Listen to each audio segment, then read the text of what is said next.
The third book of Moses, called Leviticus. Chapter 1.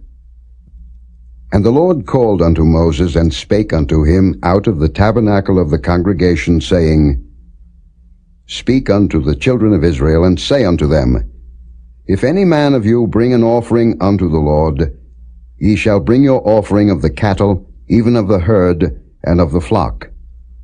If his offering be a burnt sacrifice of the herd, let him offer a male without blemish. He shall offer it of his own voluntary will at the door of the tabernacle of the congregation before the Lord. And he shall put his hand upon the head of the burnt offering, and it shall be accepted for him to make atonement for him. And he shall kill the bullock before the Lord, and the priests, Aaron's sons, shall bring the blood, and sprinkle the blood round about upon the altar that is by the door of the tabernacle of the congregation. And he shall flay the burnt offering, and cut it into his pieces. And the sons of Aaron the priest shall put fire upon the altar, and lay the wood in order upon the fire. And the priests, Aaron's sons, shall lay the parts, the head, and the fat, in order upon the wood that is on the fire which is upon the altar. But his inwards and his legs shall he wash in water, and the priest shall burn all on the altar to be a burnt sacrifice, an offering made by fire, of a sweet savour unto the Lord. And if his offering be of the flocks, namely of the sheep, or of the goats, for a burnt sacrifice, he shall bring it a male without blemish, and he shall kill it on the side of the altar northward before the Lord, and the priests, Aaron's sons, shall sprinkle his blood round about upon the altar. And he shall cut it into his pieces, with his head and his fat, and the priest shall lay them in order on the wood that is on the fire which is upon the altar. But he shall wash the inwards and the legs with water, and the priest shall bring it all, and burn it upon the altar. It is a burnt sacrifice, an offering made by fire, of a sweet savour unto the Lord. And if the burnt sacrifice for his offering to the Lord be of fowls, then he shall bring his offering of turtle doves, or of young pigeons. And the priest shall bring it unto the altar, and wring off his head, and burn it on the altar, and the blood thereof shall be wrung out at the side of the altar. And he shall pluck away his crop with his feathers, and cast it beside the altar on the east part, by the place of the ashes. And he shall cleave it with the wings thereof, but shall not divide it asunder. And the priest shall burn it upon the altar, upon the wood that is upon the fire. It is a burnt sacrifice, an offering made by fire, of a sweet savour unto the Lord.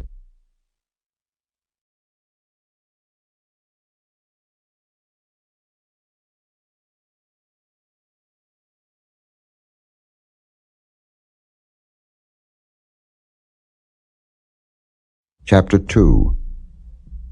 And when any will offer a meat offering unto the Lord, his offering shall be of fine flour, and he shall pour oil upon it, and put frankincense thereon. And he shall bring it to Aaron's sons the priests, and he shall take thereout his handful of the flour thereof, and of the oil thereof, with all the frankincense thereof. And the priest shall burn the memorial of it upon the altar, to be an offering made by fire, of a sweet savour unto the Lord. And the remnant of the meat offering shall be Aaron's and his sons. It is a thing most holy of the offerings of the Lord made by fire. And if thou bring an oblation of a meat offering baken in the oven, it shall be unleavened cakes of fine flour mingled with oil, or unleavened wafers anointed with oil. And if thy oblation be a meat offering baken in a pan, it shall be a fine flour unleavened, mingled with oil. Thou shalt part it in pieces, and pour oil thereon. It is a meat offering. And if thy oblation be a meat offering baken in the frying pan, it shall be made of fine flour with oil. And thou shalt bring the meat offering that is made of these things unto the Lord, and when it is presented unto the priest, he shall bring it unto the altar. And the priest shall take from the meat offering a memorial thereof, and shall burn it upon the altar. It is an offering made by fire, of a sweet savour unto the Lord. And that which is left of the meat offering shall be Aaron's and his sons. It is a thing most holy of the offerings of the Lord made by fire. No meat offering, which ye shall bring unto the Lord, shall be made with leaven.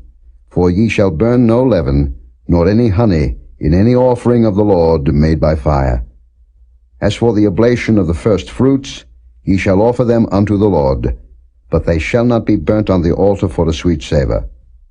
And every oblation of thy meat offering shalt thou season with salt, neither shalt thou suffer the salt of the covenant of thy God to be lacking from thy meat offering.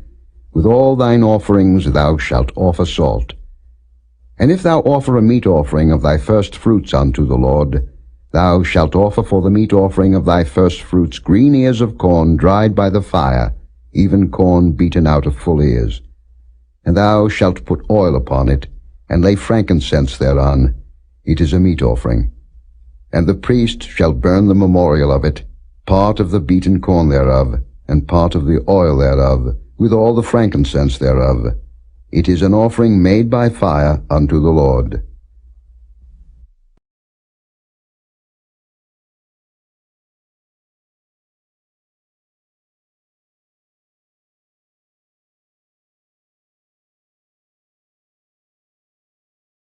Chapter 3. And if his oblation be a sacrifice of peace offering, if he offer it of the herd, whether it be a male or female, he shall offer it without blemish before the Lord. And he shall lay his hand upon the head of his offering, and kill it at the door of the tabernacle of the congregation. And Aaron's sons the priests shall sprinkle the blood upon the altar round about. And he shall offer of the sacrifice of the peace offering an offering made by fire unto the Lord, the fat that covereth the inwards, and all the fat that is upon the inwards, and the 2 kidneys, and the fat that is on them, which is by the flanks, and the caul above the liver, with the kidneys, it shall he take away. And Aaron's son shall burn it on the altar upon the burnt sacrifice, which is upon the wood that is on the fire. It is an offering made by fire, of a sweet savour unto the Lord. And if his offering for a sacrifice of peace offering unto the Lord be of the flock, male or female, he shall offer it without blemish. If he offer a lamb for his offering, then shall he offer it before the Lord. And he shall lay his hand upon the head of his offering, and kill it before the tabernacle of the congregation. And Aaron's sons shall sprinkle the blood thereof round about upon the altar. And he shall offer of the sacrifice of the peace offering an offering made by fire unto the Lord, the fat thereof, and the whole rump. It shall he take off hard by the backbone, and the fat that covereth the inwards, and all the fat that is upon the inwards, and the 2 kidneys, and the fat that is upon them, which is by the flanks, and the caul above the liver, with the kidneys, it shall he take away. And the priest shall burn it upon the altar. It is the food of the offering made by fire unto the Lord. And if his offering be a goat, then he shall offer it before the Lord, and he shall lay his hand upon the head of it, and kill it before the tabernacle of the congregation, and the sons of Aaron shall sprinkle the blood thereof upon the altar round about. And he shall offer thereof his offering, even an offering made by fire unto the Lord, the fat that covereth the inwards, and all the fat that is upon the inwards, and the 2 kidneys, and the fat that is upon them, which is by the flanks, and the caul above the liver with the kidneys, it shall he take away. And the priest shall burn them upon the altar. It is the food of the offering made by fire for a sweet savour. All the fat is the Lord's. It shall be a perpetual statute for your generations throughout all your dwellings, that ye eat neither fat nor blood.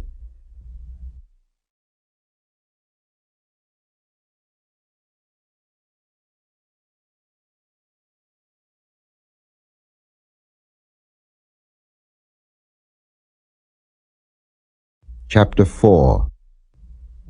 And the Lord spake unto Moses, saying, Speak unto the children of Israel, saying, If a soul shall sin through ignorance against any of the commandments of the Lord concerning things which ought not to be done, and shall do against any of them, if the priest that is anointed do sin according to the sin of the people, then let him bring for his sin, which he hath sinned, a young bullock without blemish, unto the Lord for a sin offering.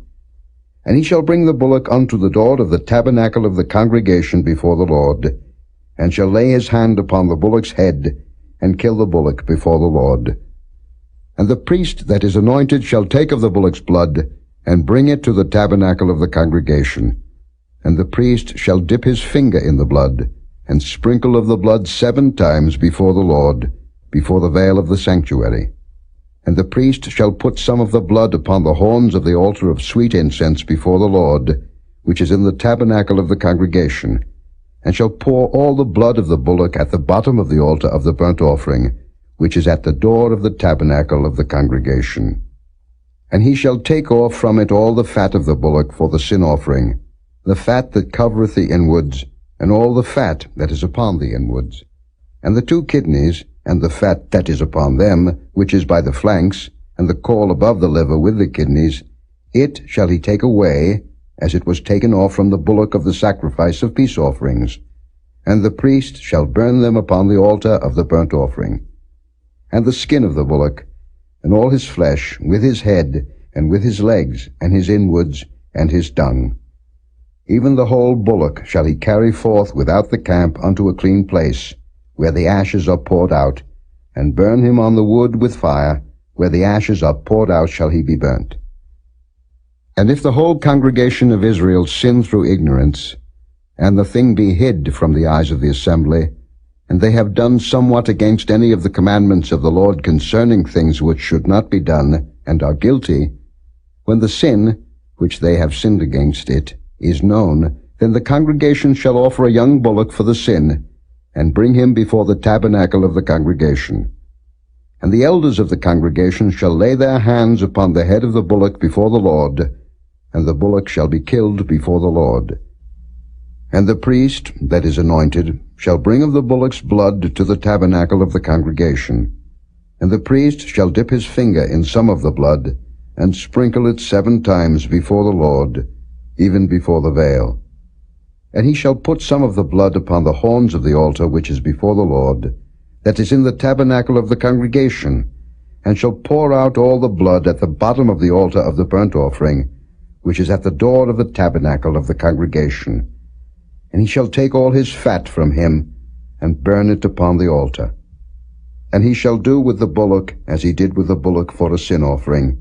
So shall he do with this, and the priest shall make an atonement for them, and it shall be forgiven them.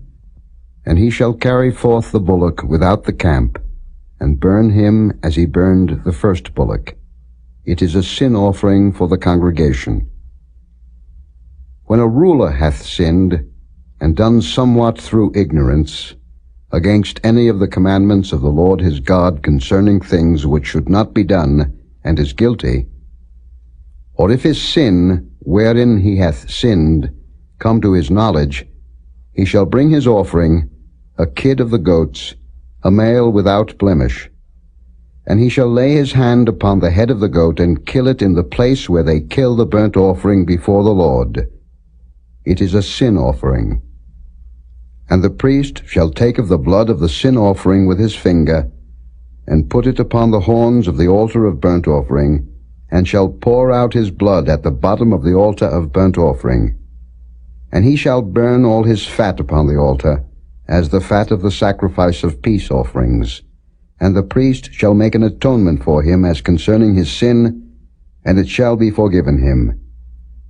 And if any one of the common people sin through ignorance, while he doeth somewhat against any of the commandments of the Lord concerning things which ought not to be done, and be guilty, or if his sin, which he hath sinned, come to his knowledge, then he shall bring his offering, a kid of the goats, a female without blemish, for his sin which he hath sinned.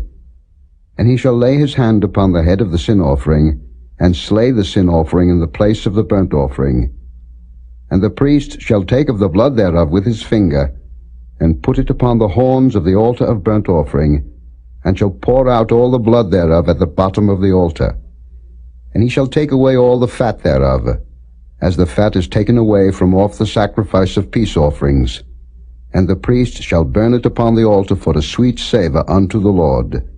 And the priest shall make an atonement for him, and it shall be forgiven him. And if he bring a lamb for a sin offering, he shall bring it a female without blemish. And he shall lay his hand upon the head of the sin offering, and slay it for a sin offering in the place where they kill the burnt offering.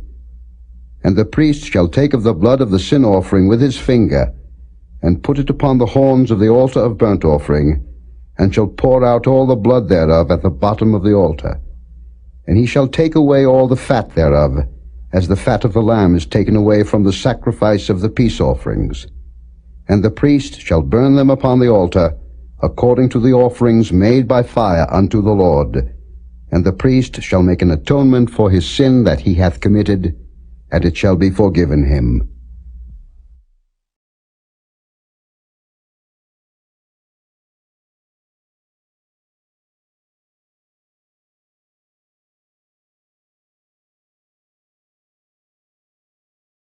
Chapter 5. And if a soul sin, and hear the voice of swearing, and is a witness, whether he hath seen or known of it, if he do not utter it, then he shall bear his iniquity. Or if a soul touch any unclean thing, whether it be a carcass of an unclean beast, or a carcass of unclean cattle, or the carcass of unclean creeping things, and if it be hidden from him, he also shall be unclean and guilty. Or if he touch the uncleanness of man, whatsoever uncleanness it be that a man shall be defiled withal, and it be hid from him, when he knoweth of it, then he shall be guilty. Or if a soul swear, pronouncing with his lips to do evil, or to do good, whatsoever it be that a man shall pronounce with an oath, and it be hid from him, when he knoweth of it, then he shall be guilty in one of these. And it shall be, when he shall be guilty in one of these things, that he shall confess that he hath sinned in that thing. And he shall bring his trespass offering unto the Lord for his sin which he hath sinned, a female from the flock, a lamb or a kid of the goats, for a sin offering, and the priest shall make an atonement for him concerning his sin. And if he be not able to bring a lamb, then he shall bring for his trespass, which he hath committed, 2 turtle doves, or 2 young pigeons unto the Lord, one for a sin offering, and the other for a burnt offering. And he shall bring them unto the priest, who shall offer that which is for the sin offering first, and wring off his head from his neck, but shall not divide it asunder. And he shall sprinkle of the blood of the sin offering upon the side of the altar, and the rest of the blood shall be wrung out at the bottom of the altar. It is a sin offering. And he shall offer the second for a burnt offering, according to the manner.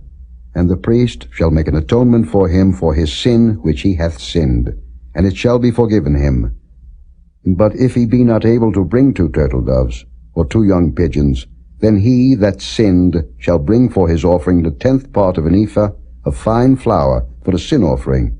He shall put no oil upon it, neither shall he put any frankincense thereon, for it is a sin offering. Then shall he bring it to the priest, and the priest shall take his handful of it, even a memorial thereof, and burn it on the altar, according to the offerings made by fire unto the Lord. It is a sin offering. And the priest shall make an atonement for him as touching his sin, that he hath sinned in one of these, and it shall be forgiven him, and the remnant shall be the priest's as a meat offering. And the Lord spake unto Moses, saying, If a soul commit a trespass, and sin through ignorance in the holy things of the Lord, then he shall bring for his trespass unto the Lord a ram without blemish out of the flocks, with thy estimation by shekels of silver, after the shekel of the sanctuary, for a trespass offering. And he shall make amends for the harm that he hath done in the holy thing, and shall add the 5th part thereto, and give it unto the priest. And the priest shall make an atonement for him with a ram of the trespass offering, and it shall be forgiven him. And if a soul sin, and commit any of these things which are forbidden to be done by the commandments of the Lord, though he wist it not, yet is he guilty, and shall bear his iniquity. And he shall bring a ram without blemish out of the flock, with thy estimation, for a trespass offering unto the priest. And the priest shall make an atonement for him concerning his ignorance wherein he erred and wist it not, and it shall be forgiven him. It is a trespass offering. He hath certainly trespassed against the Lord.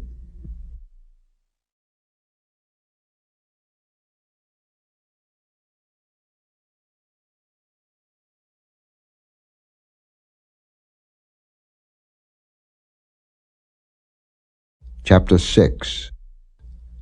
And the Lord spake unto Moses, saying, If a soul sin, and commit a trespass against the Lord, and lie unto his neighbor in that which was delivered him to keep, or in fellowship, or in a thing taken away by violence, or hath deceived his neighbor, or have found that which was lost, and lieth concerning it, and sweareth falsely, in any of all these that a man doeth, sinning therein, then it shall be, because he hath sinned, and is guilty, that he shall restore that which he took violently away, or the thing which he hath deceitfully gotten, or that which was delivered him to keep, or the lost thing which he found, or all that about which he hath sworn falsely.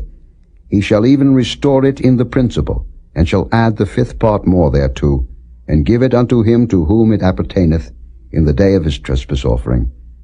And he shall bring his trespass offering unto the Lord, a ram without blemish out of the flock, with thy estimation, for a trespass offering unto the priest. And the priest shall make an atonement for him before the Lord, and it shall be forgiven him for anything of all that he hath done in trespassing therein. And the Lord spake unto Moses, saying, Command Aaron and his sons, saying, This is the law of the burnt offering. It is the burnt offering because of the burning upon the altar all night unto the morning, and the fire of the altar shall be burning in it. And the priest shall put on his linen garment, and his linen breeches shall he put upon his flesh, and take up the ashes which the fire hath consumed with the burnt offering on the altar, and he shall put them beside the altar. And he shall put off his garments, and put on other garments, and carry forth the ashes without the camp unto a clean place. And the fire upon the altar shall be burning in it. It shall not be put out. And the priest shall burn wood on it every morning, and lay the burnt offering in order upon it, and he shall burn thereon the fat of the peace offerings. The fire shall ever be burning upon the altar, it shall never go out. And this is the law of the meat offering. The sons of Aaron shall offer it before the Lord, before the altar. And he shall take of it his handful, of the flour of the meat offering, and of the oil thereof, and all the frankincense which is upon the meat offering, and shall burn it upon the altar for a sweet savour, even the memorial of it, unto the Lord. And the remainder thereof shall Aaron and his sons eat. With unleavened bread shall it be eaten in the holy place. In the court of the tabernacle of the congregation they shall eat it. It shall not be baken with leaven. I have given it unto them for their portion of my offerings made by fire. It is most holy, as is the sin offering, and as the trespass offering. All the males among the children of Aaron shall eat of it.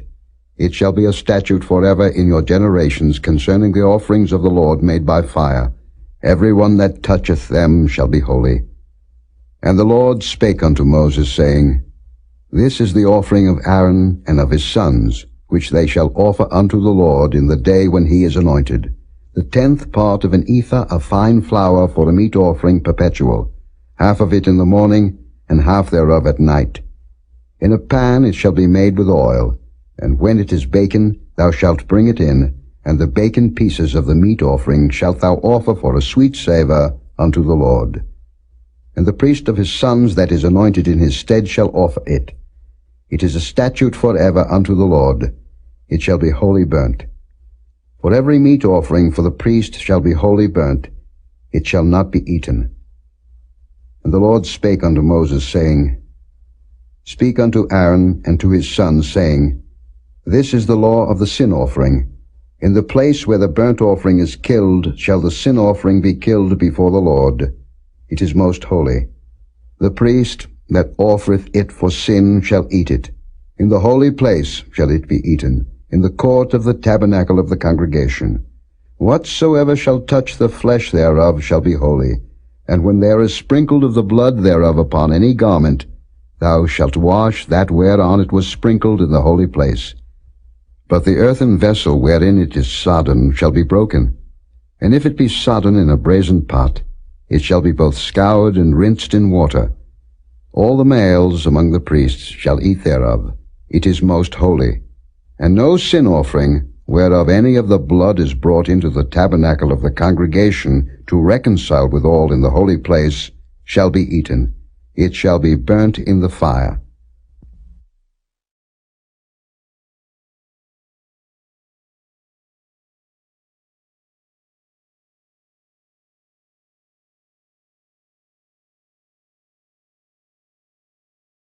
Chapter 7. Likewise, this is the law of the trespass offering. It is most holy. In the place where they kill the burnt offering shall they kill the trespass offering, and the blood thereof shall he sprinkle round about upon the altar. And he shall offer of it all the fat thereof, the rump, and the fat that covereth the inwards, and the 2 kidneys, and the fat that is on them, which is by the flanks, and the caul that is above the liver, with the kidneys, it shall he take away. And the priest shall burn them upon the altar for an offering made by fire unto the Lord. It is a trespass offering. Every male among the priests shall eat thereof. It shall be eaten in the holy place. It is most holy. As the sin offering is, so is the trespass offering. There is one law for them. The priest that maketh atonement therewith shall have it. And the priest that offereth any man's burnt offering, even the priest shall have to himself the skin of the burnt offering which he hath offered. And all the meat offering that is baken in the oven, and all that is dressed in the frying pan and in the pan, shall be the priest's that offereth it. And every meat offering mingled with oil and dry shall all the sons of Aaron have, one as much as another. And this is the law of the sacrifice of peace offerings, which he shall offer unto the Lord. If he offer it for a thanksgiving, then he shall offer with the sacrifice of thanksgiving unleavened cakes mingled with oil, and unleavened wafers anointed with oil, and cakes mingled with oil of fine flour fried. Besides the cakes, he shall offer for his offering leavened bread with the sacrifice of thanksgiving of his peace offerings. And of it he shall offer one out of the whole oblation for an heave offering unto the Lord. And it shall be the priest's that sprinkleth the blood of the peace offerings. And the flesh of the sacrifice of his peace offerings for thanksgiving shall be eaten the same day that it is offered. He shall not leave any of it until the morning. But if the sacrifice of his offering be a vow, or a voluntary offering, it shall be eaten the same day that he offereth his sacrifice. And on the morrow also the remainder of it shall be eaten. But the remainder of the flesh of the sacrifice on the 3rd day shall be burnt with fire. And if any of the flesh of the sacrifice of his peace offerings be eaten at all on the 3rd day, it shall not be accepted, neither shall it be imputed unto him that offereth it. It shall be an abomination, and the soul that eateth of it shall bear his iniquity. And the flesh that toucheth any unclean thing shall not be eaten. It shall be burnt with fire, and as for the flesh, all that be clean shall eat thereof. But the soul that eateth of the flesh of the sacrifice of peace offerings that pertain unto the Lord, having his uncleanness upon him, even that soul shall be cut off from his people. Moreover, the soul that shall touch any unclean thing, as the uncleanness of man, or any unclean beast, or any abominable unclean thing, and eat of the flesh of the sacrifice of peace offerings which pertain unto the Lord, even that soul shall be cut off from his people. And the Lord spake unto Moses, saying, Speak unto the children of Israel, saying, Ye shall eat no manner of fat, of ox, or of sheep, or of goat. And the fat of the beast that dieth of itself, and the fat of that which is torn with beasts, may be used in any other use, but ye shall in no wise eat of it. For whosoever eateth the fat of the beast, of which men offer an offering made by fire unto the Lord, even the soul that eateth it shall be cut off from his people. Moreover, ye shall eat no manner of blood, whether it be of fowl or of beast, in any of your dwellings. Whatsoever soul it be that eateth any manner of blood, even that soul shall be cut off from his people. And the Lord spake unto Moses, saying, Speak unto the children of Israel, saying, He that offereth the sacrifice of his peace offerings unto the Lord shall bring his oblation unto the Lord of the sacrifice of his peace offerings. His own hands shall bring the offerings of the Lord made by fire, the fat with the breast, it shall he bring, that the breast may be waved for a wave offering before the Lord. And the priest shall burn the fat upon the altar, but the breast shall be Aaron's and his sons'. And the right shoulder shall ye give unto the priest for an heave offering of the sacrifices of your peace offerings. He among the sons of Aaron that offereth the blood of the peace offerings and the fat shall have the right shoulder for his part. For the wave breast and the heave shoulder have I taken of the children of Israel from off the sacrifices of their peace offerings, and have given them unto Aaron the priest, and unto his sons by a statute forever from among the children of Israel. This is the portion of the anointing of Aaron, and of the anointing of his sons, out of the offerings of the Lord made by fire, in the day when he presented them to minister unto the Lord in the priest's office, which the Lord commanded to be given them of the children of Israel, in the day that he anointed them, by a statute forever throughout their generations.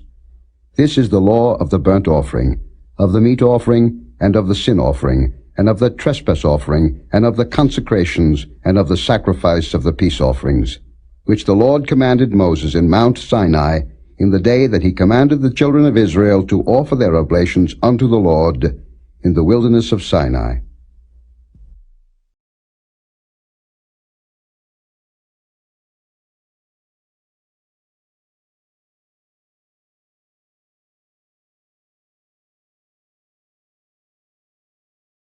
Chapter 8. And the Lord spake unto Moses, saying, Take Aaron and his sons with him, and the garments, and the anointing oil, and a bullock for the sin offering, and 2 rams, and a basket of unleavened bread. And gather thou all the congregation together unto the door of the tabernacle of the congregation. And Moses did as the Lord commanded him, and the assembly was gathered together unto the door of the tabernacle of the congregation. And Moses said unto the congregation, This is the thing which the Lord commanded to be done. And Moses brought Aaron and his sons, and washed them with water. And he put upon him the coat, and girded him with the girdle, and clothed him with the robe, and put the ephod upon him, and he girded him with the curious girdle of the ephod, and bound it unto him therewith. And he put the breastplate upon him. Also he put in the breastplate the Urim and the Thummim. And he put the mitre upon his head. Also upon the mitre, even upon his forefront, did he put the golden plate, the holy crown, as the Lord commanded Moses. And Moses took the anointing oil, and anointed the tabernacle and all that was therein, and sanctified them. And he sprinkled thereof upon the altar 7 times, and anointed the altar and all his vessels, both the laver and his foot, to sanctify them. And he poured of the anointing oil upon Aaron's head, and anointed him to sanctify him. And Moses brought Aaron's sons, and put coats upon them, and girded them with girdles, and put bonnets upon them, as the Lord commanded Moses. And he brought the bullock for the sin offering, and Aaron and his sons laid their hands upon the head of the bullock for the sin offering. And he slew it. And Moses took the blood, and put it upon the horns of the altar round about with his finger, and purified the altar, and poured the blood at the bottom of the altar, and sanctified it, to make reconciliation upon it.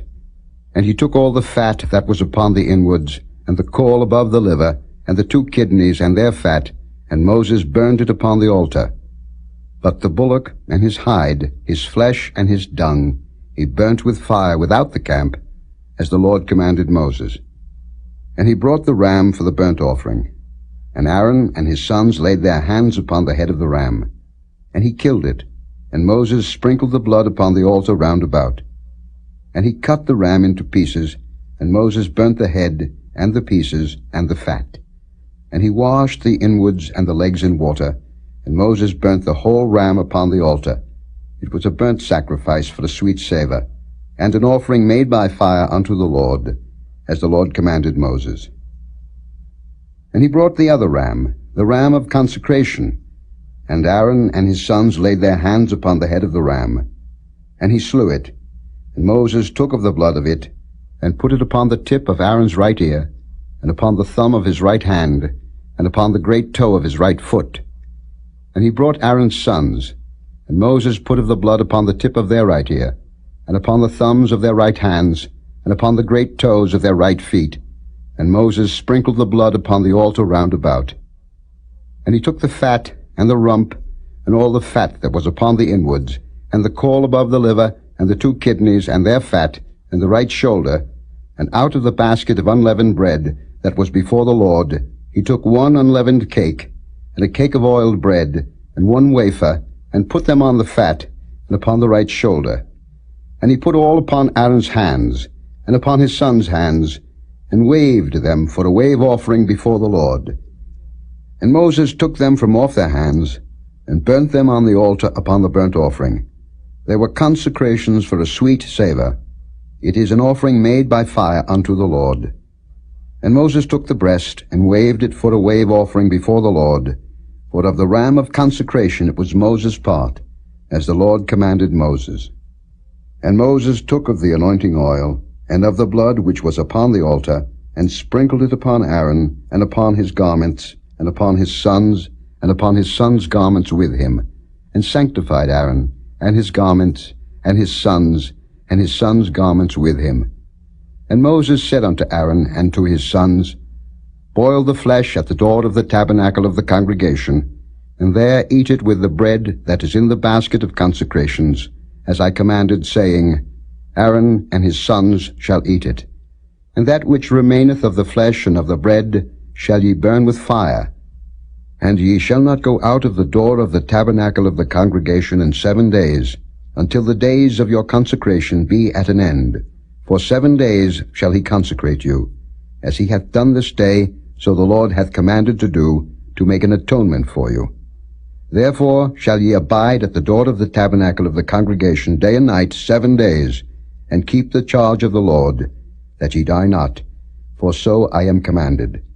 So Aaron and his sons did all things which the Lord commanded by the hand of Moses.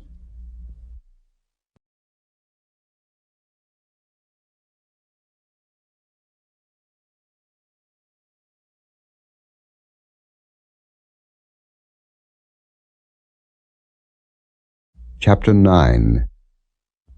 And it came to pass on the 8th day, that Moses called Aaron and his sons and the elders of Israel. And he said unto Aaron, Take thee a young calf for a sin offering, and a ram for a burnt offering, without blemish, and offer them before the Lord.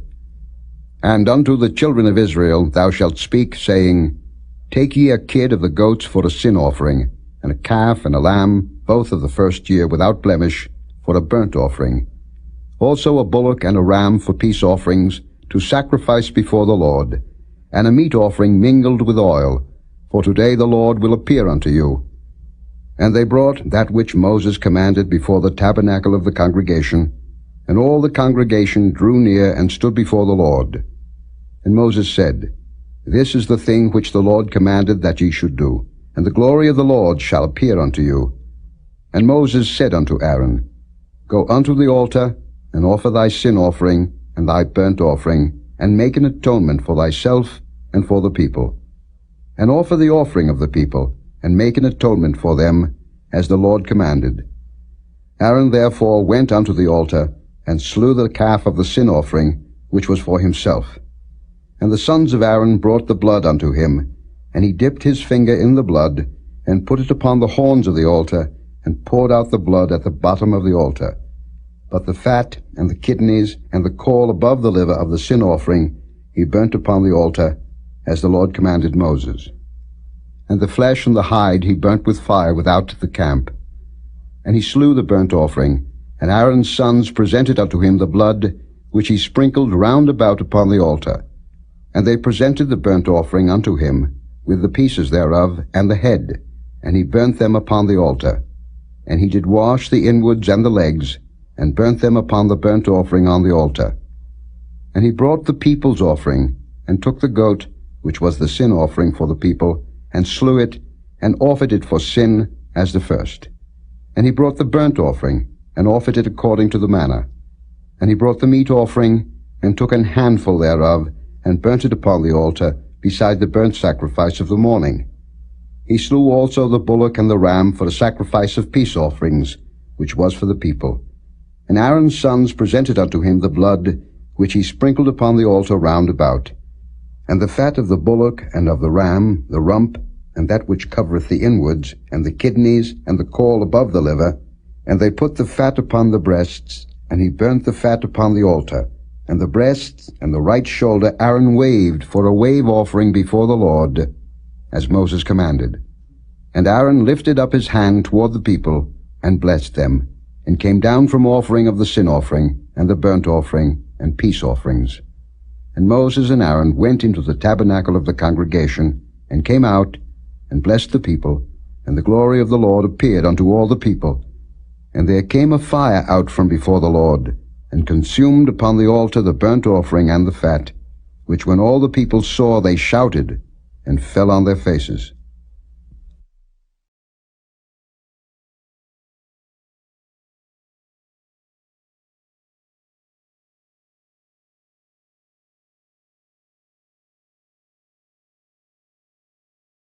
Chapter 10. And Nadab and Abihu, the sons of Aaron, took either of them his censer, and put fire therein, and put incense thereon, and offered strange fire before the Lord, which he commanded them not. And there went out fire from the Lord, and devoured them, and they died before the Lord. Then Moses said unto Aaron, This is it that the Lord spake, saying, I will be sanctified in them that come nigh me, and before all the people I will be glorified. And Aaron held his peace. And Moses called Mishael and Elzaphan, the sons of Uzziel, the uncle of Aaron, and said unto them, Come near, carry your brethren from before the sanctuary out of the camp. So they went near, and carried them in their coats out of the camp, as Moses had said. And Moses said unto Aaron, and unto Eleazar, and unto Ithamar his sons, Uncover not your heads, neither rend your clothes, lest ye die, and lest wrath come upon all the people. But let your brethren, the whole house of Israel, bewail the burning which the Lord hath kindled. And ye shall not go out from the door of the tabernacle of the congregation, lest ye die. For the anointing oil of the Lord is upon you. And they did according to the word of Moses. And the Lord spake unto Aaron, saying, Do not drink wine nor strong drink, thou nor thy sons with thee, when ye go into the tabernacle of the congregation, lest ye die. It shall be a statute forever throughout your generations.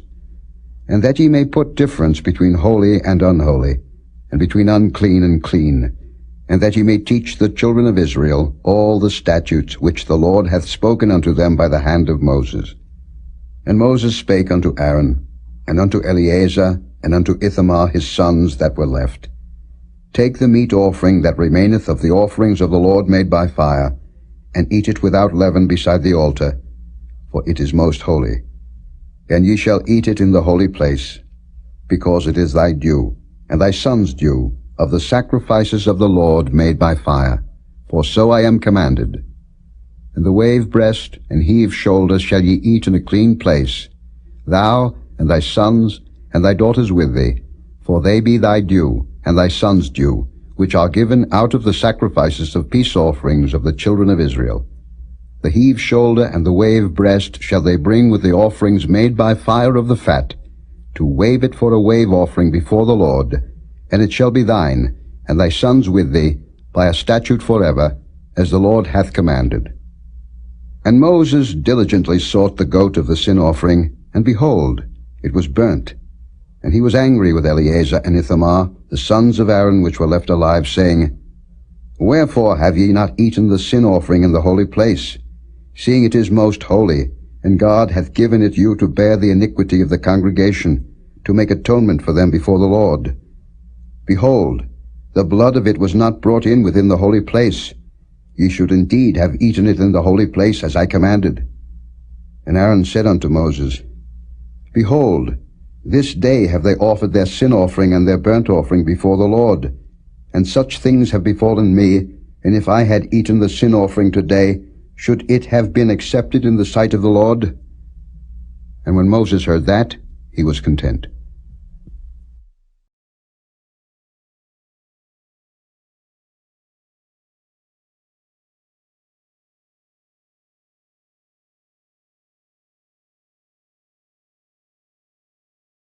Chapter 11. And the Lord spake unto Moses and to Aaron, saying unto them, Speak unto the children of Israel, saying, These are the beasts which ye shall eat among all the beasts that are on the earth. Whatsoever parteth a hoof, and is cloven-footed, and cheweth the cud among the beasts, that shall ye eat. Nevertheless, these shall ye not eat of them that chew the cud, or of them that divide the hoof, as the camel, because he cheweth the cud, but divideth not the hoof. He is unclean unto you. And the coney, because he cheweth the cud, but divideth not the hoof. He is unclean unto you. And the hare, because he cheweth the cud, but divideth not the hoof. He is unclean unto you. And the swine, though he divide the hoof, and be cloven-footed, yet he cheweth not the cud. He is unclean to you. Of their flesh shall ye not eat, and their carcass shall ye not touch. They are unclean to you. These shall ye eat of all that are in the waters. Whatsoever hath fins and scales in the waters, in the seas, and in the rivers, them shall ye eat. And all that have not fins and scales in the seas, and in the rivers, of all that move in the waters, and of any living thing which is in the waters, they shall be an abomination unto you. They shall be even an abomination unto you. Ye shall not eat of their flesh, but ye shall have their carcasses in abomination. Whatsoever hath no fins nor scales in the waters, that shall be an abomination unto you. And these are they which ye shall have in abomination among the fowls. They shall not be eaten. They are an abomination. The eagle, and the ossifrage, and the osprey, and the vulture, and the kite after his kind, every raven after his kind, and the owl, and the nighthawk, and the cuckoo, and the hawk after his kind, and the little owl, and the cormorant, and the great owl, and the swan, and the pelican, and the gier eagle, and the stork, the heron after her kind, and the lapwing, and the bat. All fowls that creep, going upon all four, shall be an abomination unto you. Yet these may ye eat of every flying creeping thing that goeth upon all four, which have legs above their feet, to leap withal upon the earth.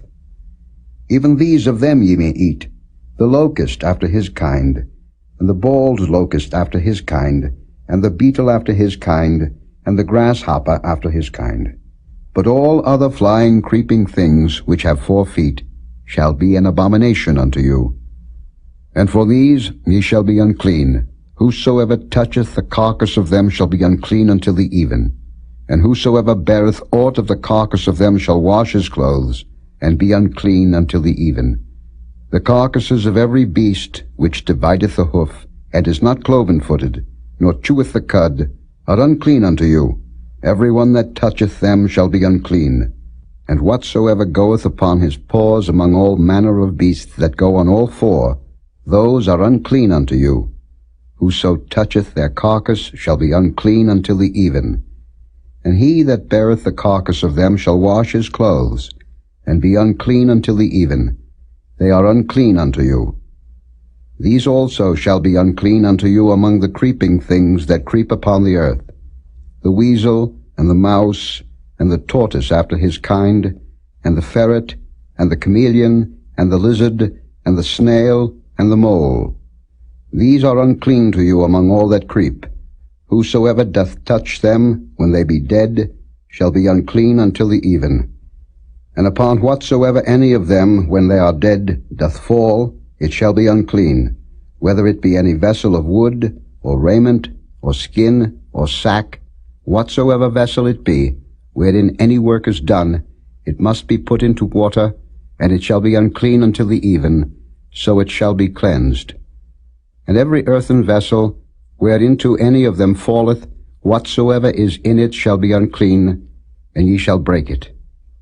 Of all meat which may be eaten, that on which such water cometh shall be unclean, and all drink that may be drunk in every such vessel shall be unclean. And everything whereupon any part of their carcass falleth shall be unclean, whether it be oven, or ranges for pots, they shall be broken down, for they are unclean, and shall be unclean unto you.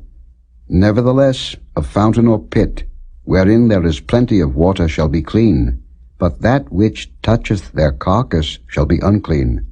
And if any part of their carcass fall upon any sowing seed which is to be sown, it shall be clean. But if any water be put upon the seed, and any part of their carcass fall thereon, it shall be unclean unto you.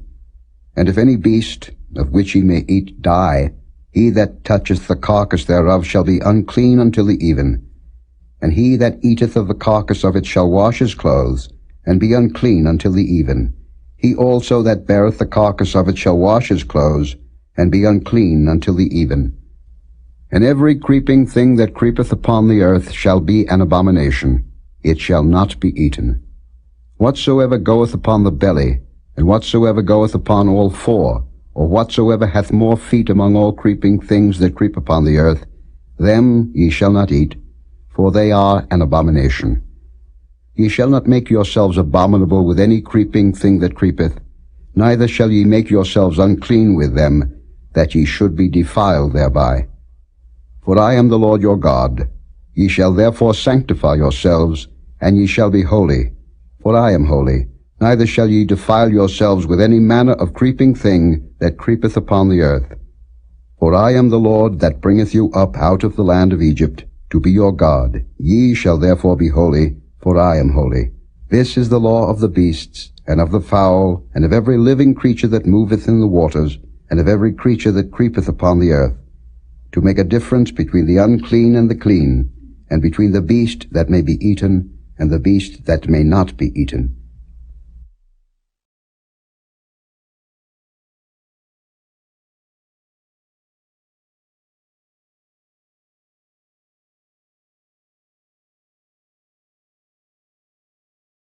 Chapter 12. And the Lord spake unto Moses, saying, Speak unto the children of Israel, saying, If a woman have conceived seed, and born a man-child, then she shall be unclean 7 days. According to the days of the separation for her infirmity shall she be unclean. And in the 8th day the flesh of his foreskin shall be circumcised. And she shall then continue in the blood of her purifying 33 days. She shall touch no hallowed thing, nor come into the sanctuary, until the days of her purifying be fulfilled. But if she bear a maid child, then she shall be unclean 2 weeks, as in her separation, and she shall continue in the blood of her purifying 66 days. And when the days of her purifying are fulfilled, for a son or for a daughter, she shall bring a lamb of the first year for a burnt offering, and a young pigeon or a turtle dove for a sin offering, unto the door of the tabernacle of the congregation, unto the priest, who shall offer it before the Lord, and make an atonement for her, and she shall be cleansed from the issue of her blood. This is the law for her that hath borne a male or a female.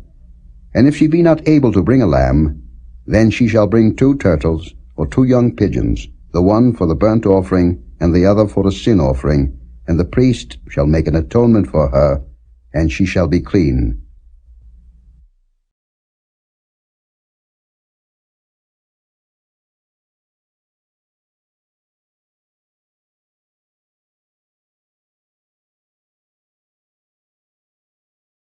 Chapter 13. And the Lord spake unto Moses and Aaron, saying, When a man shall have in the skin of his flesh a rising, a scab, or bright spot, and it be in the skin of his flesh like the plague of leprosy, then he shall be brought unto Aaron the priest, or unto one of his sons the priests. And the priest shall look on the plague in the skin of the flesh, and when the hair in the plague is turned white, and the plague in sight be deeper than the skin of his flesh, it is a plague of leprosy. And the priest shall look on him, and pronounce him unclean. If the bright spot be white in the skin of his flesh, and in sight be not deeper than the skin, and the hair thereof be not turned white, then the priest shall shut up him that hath the plague 7 days, and the priest shall look on him the 7th day, and behold, if the plague in his sight be at a stay, and the plague spread not in the skin, then the priest shall shut him up 7 days more. And the priest shall look on him again the 7th day, and behold, if the plague be somewhat dark, and the plague spread not in the skin, the priest shall pronounce him clean. It is but a scab, and he shall wash his clothes, and be clean. But if the scab spread much abroad in the skin, after that he hath been seen of the priest for his cleansing, he shall be seen of the priest again.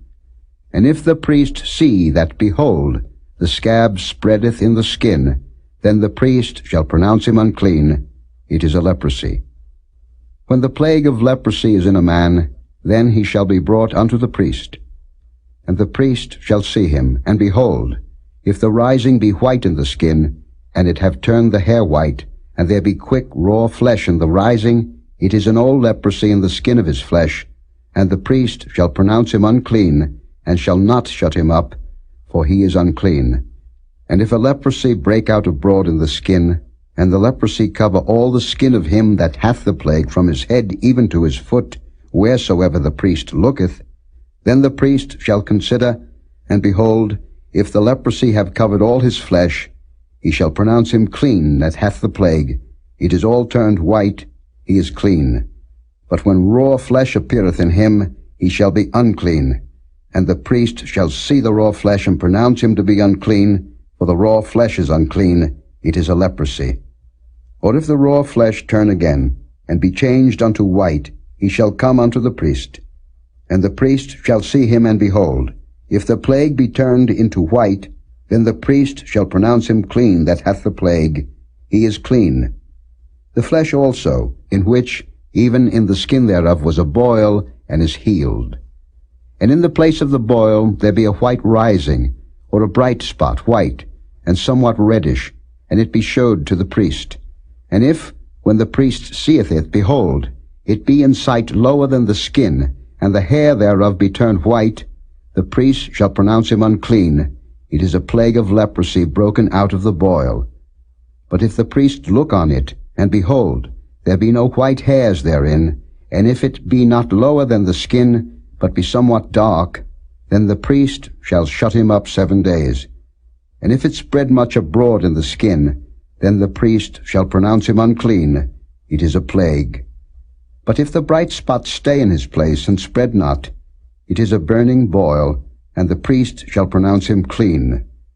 Or if there be any flesh, in the skin whereof there is a hot burning, and the quick flesh that burneth have a white bright spot, somewhat reddish or white, then the priest shall look upon it, and behold, if the hair in the bright spot be turned white, and it be in sight deeper than the skin, it is a leprosy broken out of the burning, wherefore the priest shall pronounce him unclean. It is the plague of leprosy. But if the priest look on it, and behold, there be no white hair on the bright spot, and it be no lower than the other skin, but be somewhat dark, then the priest shall shut him up 7 days. And the priest shall look upon him the 7th day, and if it be spread much abroad in the skin, then the priest shall pronounce him unclean. It is the plague of leprosy. And if the bright spot stay in his place, and spread not in the skin, but it be somewhat dark, it is a rising of the burning, and the priest shall pronounce him clean, for it is an inflammation of the burning. If a man or woman have a plague upon the head or the beard, then the priest shall see the plague, and behold, if it be in sight deeper than the skin, and there be in it a yellow thin hair, then the priest shall pronounce him unclean. It is a dry scall, even a leprosy upon the head or beard. And if the priest look on the plague of the scall, and behold, it be not in sight deeper than the skin, and that there is no black hair in it, then the priest shall shut up him that hath the plague of the scall 7 days. And in the 7th day the priest shall look on the plague, and behold, if the scall spread not, and there be in it no yellow hair, and the scall be not in sight deeper than the skin, he shall be shaven, but the scall shall he not shave, and the priest shall shut up him that hath the scall 7 days more. And in the 7th day the priest shall look on the scall, and behold, if the scall be not spread in the skin, nor be in sight deeper than the skin, then the priest shall pronounce him clean, and he shall wash his clothes, and be clean. But if the scall spread much in the skin after his cleansing, then the priest shall look on him, and behold, if the scall be spread in the skin, the priest shall not seek for yellow hair. He is unclean. But if the scall be in his sight at a stay, and that there is black hair grown up therein, the scall is healed. He is clean, and the priest shall pronounce him clean. If a man also or a woman have in the skin of their flesh bright spots, even white bright spots, then the priest shall look, and behold, if the bright spots in the skin of their flesh be darkish white, it is a freckled spot that groweth in the skin. He is clean. And the man whose hair is fallen off his head, he is bald, yet is he clean. And he that hath his hair fallen off from the part of his head toward his face, he is forehead bald, yet is he clean. And if there be in the bald head, or bald forehead, a white reddish sore, it is a leprosy sprung up in his bald head, or his bald forehead. Then the priest shall look upon it, and behold, if the rising of the sore be white reddish in his bald head, or in his bald forehead, as the leprosy appeareth in the skin of the flesh, he is a leprous man, he is unclean. The priest shall pronounce him utterly unclean. His plague is in his head. And the leper in whom the plague is, his clothes shall be rent, and his head bare, and he shall put a covering upon his upper lip, and shall cry, Unclean, unclean. All the days wherein the plague shall be in him, he shall be defiled. He is unclean, he shall dwell alone. Without the camp shall his habitation be. The garment also that the plague of leprosy is in, whether it be a woolen garment, or a linen garment, whether it be in the warp or woof of linen or of woolen, whether in a skin or in anything made of skin, and if the plague be greenish or reddish in the garment, or in the skin, either in the warp, or in the woof, or in anything of skin, it is a plague of leprosy, and shall be showed unto the priest. And the priest shall look upon the plague, and shut up it that hath the plague 7 days. And he shall look on the plague on the 7th day. If the plague be spread in the garment, either in the warp, or in the woof, or in the skin, or in any work that is made of skin, the plague is a fretting leprosy, it is unclean. He shall therefore burn that garment, whether warp or woof, in woolen or in linen, or anything of skin wherein the plague is, for it is a fretting leprosy, it shall be burnt in the fire. And if the priest shall look and behold, the plague be not spread in the garment, either in the warp, or in the woof, or in anything of skin, then the priest shall command that they wash the thing wherein the plague is, and he shall shut it up 7 days more. And the priest shall look on the plague, after that it is washed, and behold, if the plague have not changed his color, and the plague be not spread, it is unclean. Thou shalt burn it in the fire, it is fret inward, whether it be bare within or without. And if the priest look and behold, the plague be somewhat dark after the washing of it, then he shall rend it out of the garment, or out of the skin, or out of the warp, or out of the woof.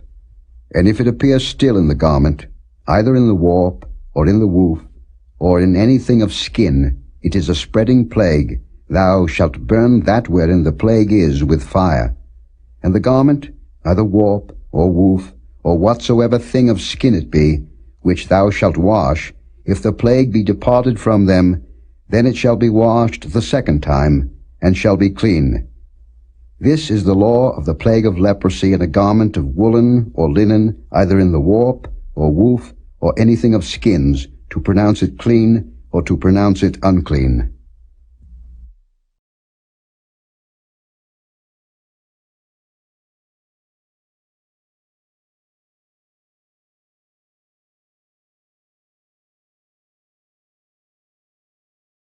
Chapter 14.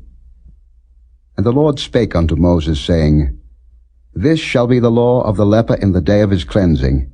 He shall be brought unto the priest. And the priest shall go forth out of the camp, and the priest shall look and behold, if the plague of leprosy be healed in the leper, then shall the priest command to take for him that is to be cleansed 2 birds alive and clean, and cedar wood, and scarlet, and hyssop. And the priest shall command that one of the birds be killed in an earthen vessel over running water. As for the living bird, he shall take it, and the cedar wood, and the scarlet, and the hyssop, and shall dip them and the living bird in the blood of the bird that was killed over the running water. And he shall sprinkle upon him that is to be cleansed from the leprosy 7 times, and shall pronounce him clean, and shall let the living bird loose into the open field. And he that is to be cleansed shall wash his clothes, and shave off all his hair, and wash himself in water, that he may be clean. And after that he shall come into the camp, and shall tarry abroad out of his tent 7 days. But it shall be on the 7th day, that he shall shave all his hair off his head, and his beard, and his eyebrows, even all his hair he shall shave off. And he shall wash his clothes, also he shall wash his flesh in water, and he shall be clean. And on the 8th day he shall take 2 he-lambs without blemish, and 1 ewe-lamb of the first year without blemish, and 3/10 deals of fine flour for a meat offering, mingled with oil, and 1 log of oil. And the priest that maketh him clean shall present the man that is to be made clean, and those things before the Lord, at the door of the tabernacle of the congregation. And the priest shall take 1 he-lamb, and offer him for a trespass offering, and the log of oil, and wave them for a wave offering before the Lord. And he shall slay the lamb in the place where he shall kill the sin offering and the burnt offering in the holy place. For as the sin offering is the priest's, so is the trespass offering. It is most holy. And the priest shall take some of the blood of the trespass offering, and the priest shall put it upon the tip of the right ear of him that is to be cleansed, and upon the thumb of his right hand, and upon the great toe of his right foot. And the priest shall take some of the log of oil, and pour it into the palm of his own left hand, and the priest shall dip his right finger in the oil that is in his left hand, and shall sprinkle of the oil with his finger 7 times before the Lord. And of the rest of the oil that is in his hand shall the priest put upon the tip of the right ear of him that is to be cleansed, and upon the thumb of his right hand, and upon the great toe of his right foot, upon the blood of the trespass offering. And the remnant of the oil that is in the priest's hand he shall pour upon the head of him that is to be cleansed, and the priest shall make an atonement for him before the Lord. And the priest shall offer the sin offering, and make an atonement for him that is to be cleansed from his uncleanness. And afterward he shall kill the burnt offering. And the priest shall offer the burnt offering and the meat offering upon the altar, and the priest shall make an atonement for him, and he shall be clean. And if he be poor, and cannot get so much, then he shall take 1 lamb for a trespass offering to be waved, to make an atonement for him, and 1/10 deal of fine flour mingled with oil for a meat offering, and a log of oil, and 2 turtle doves, or 2 young pigeons, such as he is able to get, and the one shall be a sin offering, and the other a burnt offering. And he shall bring them on the 8th day for his cleansing unto the priest, unto the door of the tabernacle of the congregation, before the Lord. And the priest shall take the lamb of the trespass offering, and the log of oil, and the priest shall wave them for a wave offering before the Lord. And he shall kill the lamb of the trespass offering, and the priest shall take some of the blood of the trespass offering, and put it upon the tip of the right ear of him that is to be cleansed, and upon the thumb of his right hand, and upon the great toe of his right foot. And the priest shall pour of the oil into the palm of his own left hand, and the priest shall sprinkle with his right finger some of the oil that is in his left hand 7 times before the Lord.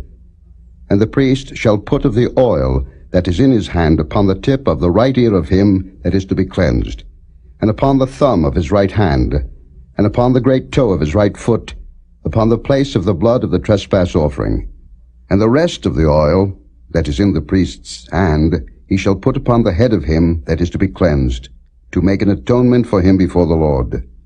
And he shall offer the one of the turtle doves, or of the young pigeons, such as he can get, even such as he is able to get, the one for a sin offering, and the other for a burnt offering, with the meat offering, and the priest shall make an atonement for him that is to be cleansed before the Lord. This is the Lord of him in whom is the plague of leprosy, whose hand is not able to get that which pertaineth to his cleansing. And the Lord spake unto Moses and unto Aaron, saying, When ye be come into the land of Canaan, which I give to you for a possession, and I put the plague of leprosy in a house of the land of your possession, and he that owneth the house shall come and tell the priest, saying, It seemeth to me there is as it were a plague in the house.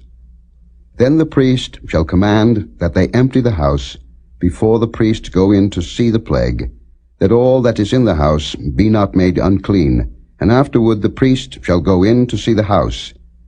And he shall look on the plague, and behold, if the plague be in the walls of the house with hollow strakes, greenish or reddish, which in sight are lower than the wall, then the priest shall go out of the house to the door of the house, and shut up the house 7 days. And the priest shall come again the 7th day, and shall look, and behold, if the plague be spread in the walls of the house, then the priest shall command that they take away the stones in which the plague is, and they shall cast them into an unclean place without the city. And he shall cause the house to be scraped within round about, and they shall pour out the dust that they scrape off without the city into an unclean place. And they shall take other stones, and put them in the place of those stones, and he shall take other mortar, and shall plaster the house. And if the plague come again, and break out in the house, after that he hath taken away the stones, and after he hath scraped the house, and after it is plastered, then the priest shall come and look, and behold, if the plague be spread in the house, it is a fretting leprosy in the house, it is unclean. And he shall break down the house, the stones of it, and the timber thereof, and all the mortar of the house, and he shall carry them forth out of the city into an unclean place. Moreover, he that goeth into the house all the while that it is shut up shall be unclean until the even. And he that lieth in the house shall wash his clothes, and he that eateth in the house shall wash his clothes. And if the priest shall come in and look upon it, and behold, the plague hath not spread in the house after the house was plastered, then the priest shall pronounce the house clean, because the plague is healed. And he shall take to cleanse the house 2 birds, and cedar wood, and scarlet, and hyssop. And he shall kill the one of the birds in an earthen vessel over running water. And he shall take the cedar wood, and the hyssop, and the scarlet, and the living bird, and dip them in the blood of the slain bird, and in the running water, and sprinkle the house 7 times. And he shall cleanse the house with the blood of the bird, and with the running water, and with the living bird, and with the cedar wood, and with the hyssop, and with the scarlet. But he shall let go the living bird out of the city into the open fields, and make an atonement for the house, and it shall be clean. This is the law for all manner of plague of leprosy and scall, and for the leprosy of a garment and of a house, and for a rising, and for a scab, and for a bright spot, to teach when it is unclean, and when it is clean. This is the law of leprosy.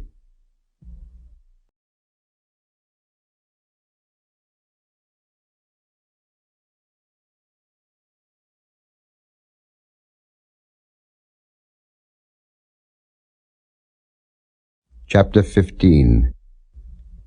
And the Lord spake unto Moses and to Aaron, saying, Speak unto the children of Israel, and say unto them, When any man hath a running issue out of his flesh, because of his issue he is unclean, and this shall be his uncleanness in his issue, whether his flesh run with his issue, or his flesh be stopped from his issue, it is his uncleanness. Every bed whereon he lieth that hath the issue is unclean, and everything whereon he sitteth shall be unclean. And whosoever toucheth his bed shall wash his clothes, and bathe himself in water, and be unclean until the even. And he that sitteth on anything whereon he sat that hath the issue shall wash his clothes, and bathe himself in water, and be unclean until the even. And he that toucheth the flesh of him that hath the issue shall wash his clothes, and bathe himself in water, and be unclean until the even. And if he that hath the issue spit upon him that is clean, then he shall wash his clothes, and bathe himself in water, and be unclean until the even. And what saddle soever he rideth upon that hath the issue shall be unclean. And whosoever toucheth anything that was under him shall be unclean until the even. And he that beareth any of those things shall wash his clothes, and bathe himself in water, and be unclean until the even.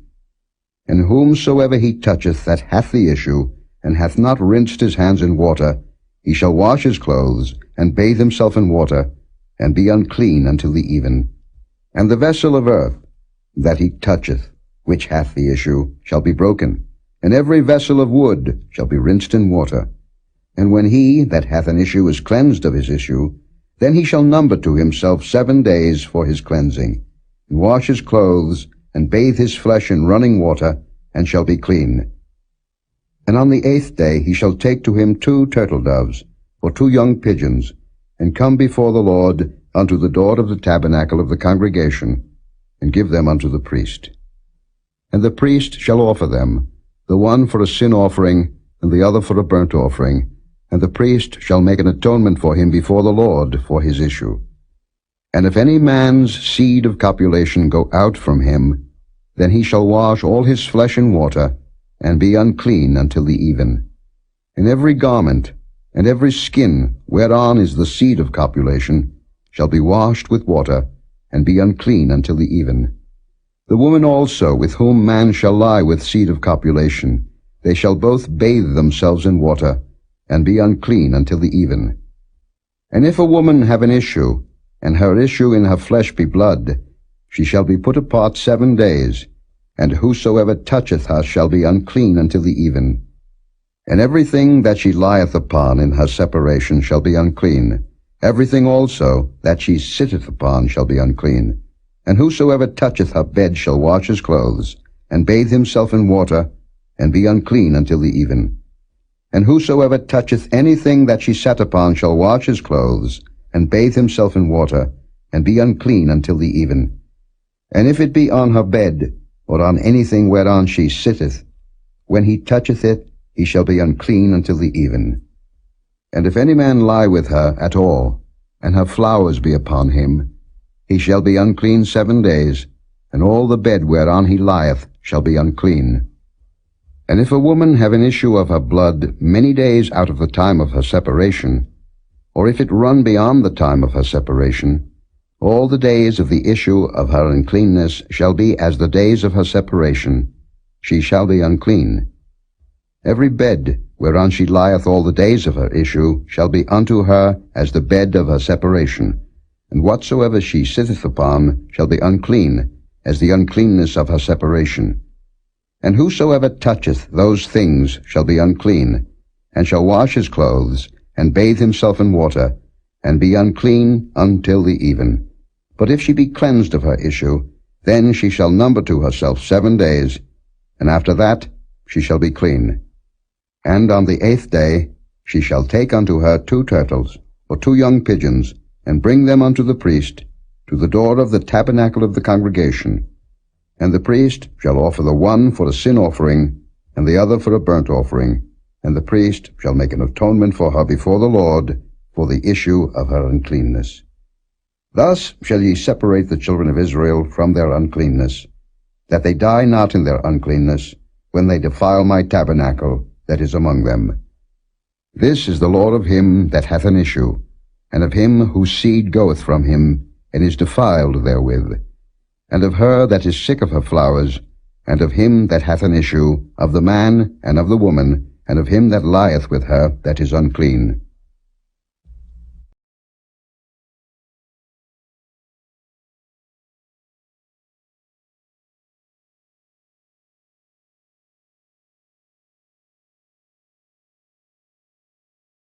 Chapter 16.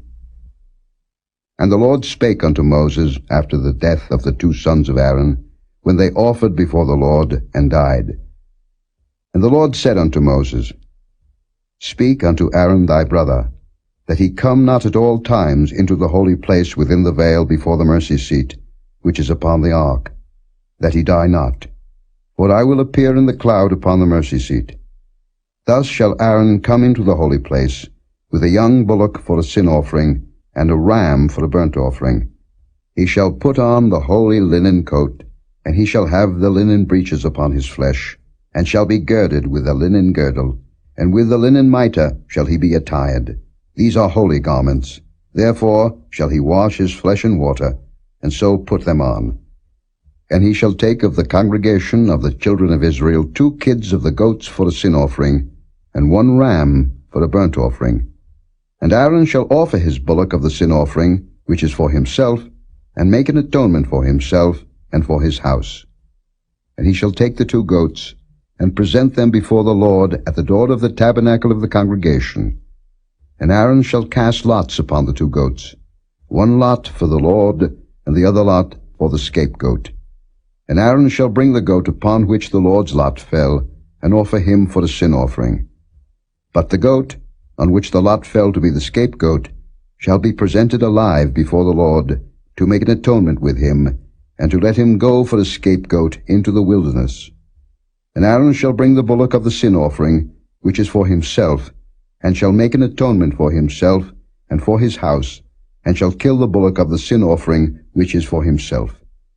And he shall take a censer full of burning coals of fire from off the altar before the Lord, and his hands full of sweet incense beaten small, and bring it within the veil. And he shall put the incense upon the fire before the Lord, that the cloud of the incense may cover the mercy seat that is upon the testimony, that he die not. And he shall take of the blood of the bullock, and sprinkle it with his finger upon the mercy seat eastward, and before the mercy seat shall he sprinkle of the blood with his finger 7 times. Then shall he kill the goat of the sin offering, that is for the people, and bring his blood within the veil, and do with that blood as he did with the blood of the bullock, and sprinkle it upon the mercy seat, and before the mercy seat. And he shall make an atonement for the holy place, because of the uncleanness of the children of Israel, and because of their transgressions in all their sins. And so shall he do for the tabernacle of the congregation, that remaineth among them in the midst of their uncleanness. And there shall be no man in the tabernacle of the congregation when he goeth in to make an atonement in the holy place, until he come out, and have made an atonement for himself, and for his household, and for all the congregation of Israel. And he shall go out unto the altar that is before the Lord, and make an atonement for it, and shall take of the blood of the bullock, and of the blood of the goat, and put it upon the horns of the altar round about. And he shall sprinkle of the blood upon it with his finger 7 times, and cleanse it, and hallow it from the uncleanness of the children of Israel. And when he hath made an end of reconciling the holy place, and the tabernacle of the congregation, and the altar, he shall bring the live goat. And Aaron shall lay both his hands upon the head of the live goat, and confess over him all the iniquities of the children of Israel, and all their transgressions and all their sins, putting them upon the head of the goat, and shall send him away by the hand of a fit man into the wilderness. And the goat shall bear upon him all their iniquities unto a land not inhabited, and he shall let go the goat in the wilderness. And Aaron shall come into the tabernacle of the congregation, and shall put off the linen garments, which he put on when he went into the holy place, and shall leave them there. And he shall wash his flesh with water in the holy place, and put on his garments, and come forth, and offer his burnt offering, and the burnt offering of the people, and make an atonement for himself and for the people.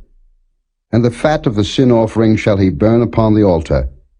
And he that let go the goat for the scapegoat shall wash his clothes, and bathe his flesh in water, and afterward come into the camp. And the bullock for the sin offering, and the goat for the sin offering, whose blood was brought in to make atonement in the holy place, shall one carry forth without the camp, and they shall burn in the fire their skins, and their flesh, and their dung. And he that burneth them shall wash his clothes, and bathe his flesh in water, and afterward he shall come into the camp. And this shall be a statute for ever unto you, that in the 7th month, on the 10th day of the month, ye shall afflict your souls, and do no work at all, whether it be one of your own country, or a stranger that sojourneth among you. For on that day shall the priest make an atonement for you, to cleanse you, that ye may be clean from all your sins before the Lord. It shall be a Sabbath of rest unto you, and ye shall afflict your souls by a statute forever.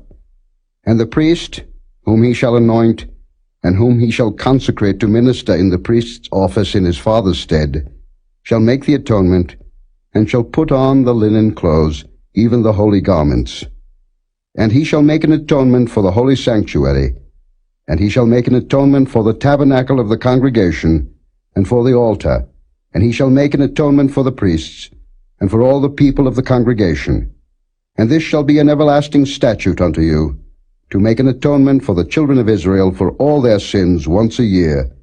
And he did as the Lord commanded Moses.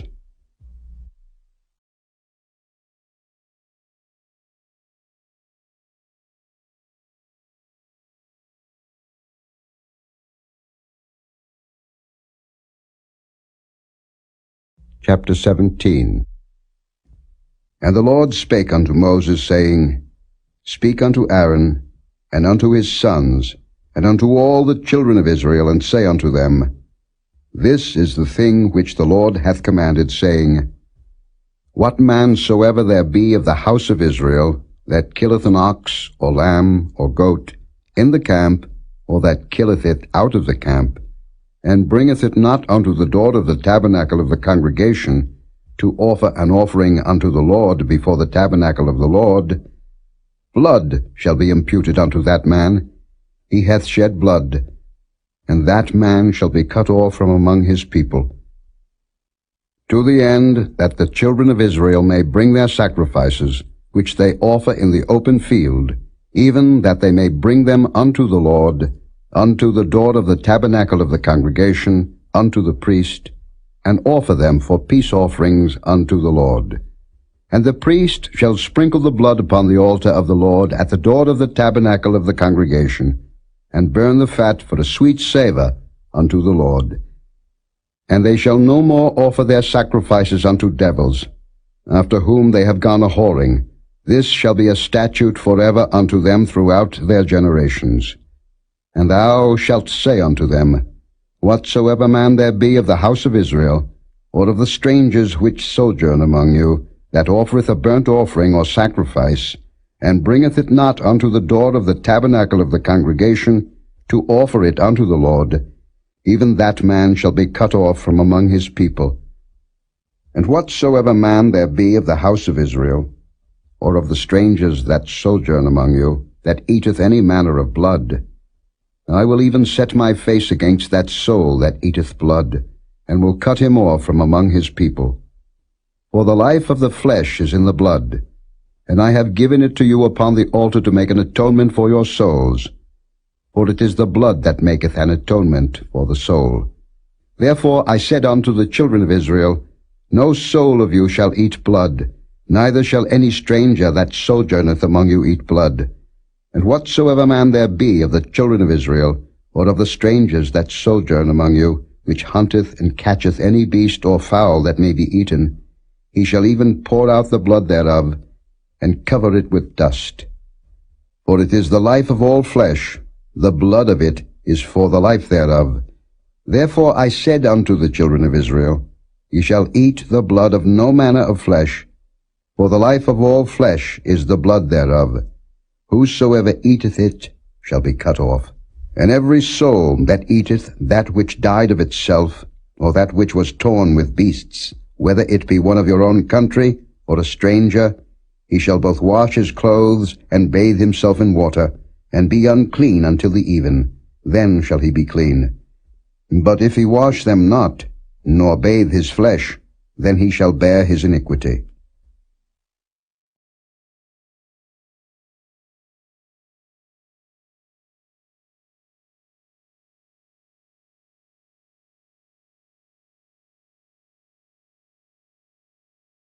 Chapter 18. And the Lord spake unto Moses, saying, Speak unto the children of Israel, and say unto them, I am the Lord your God.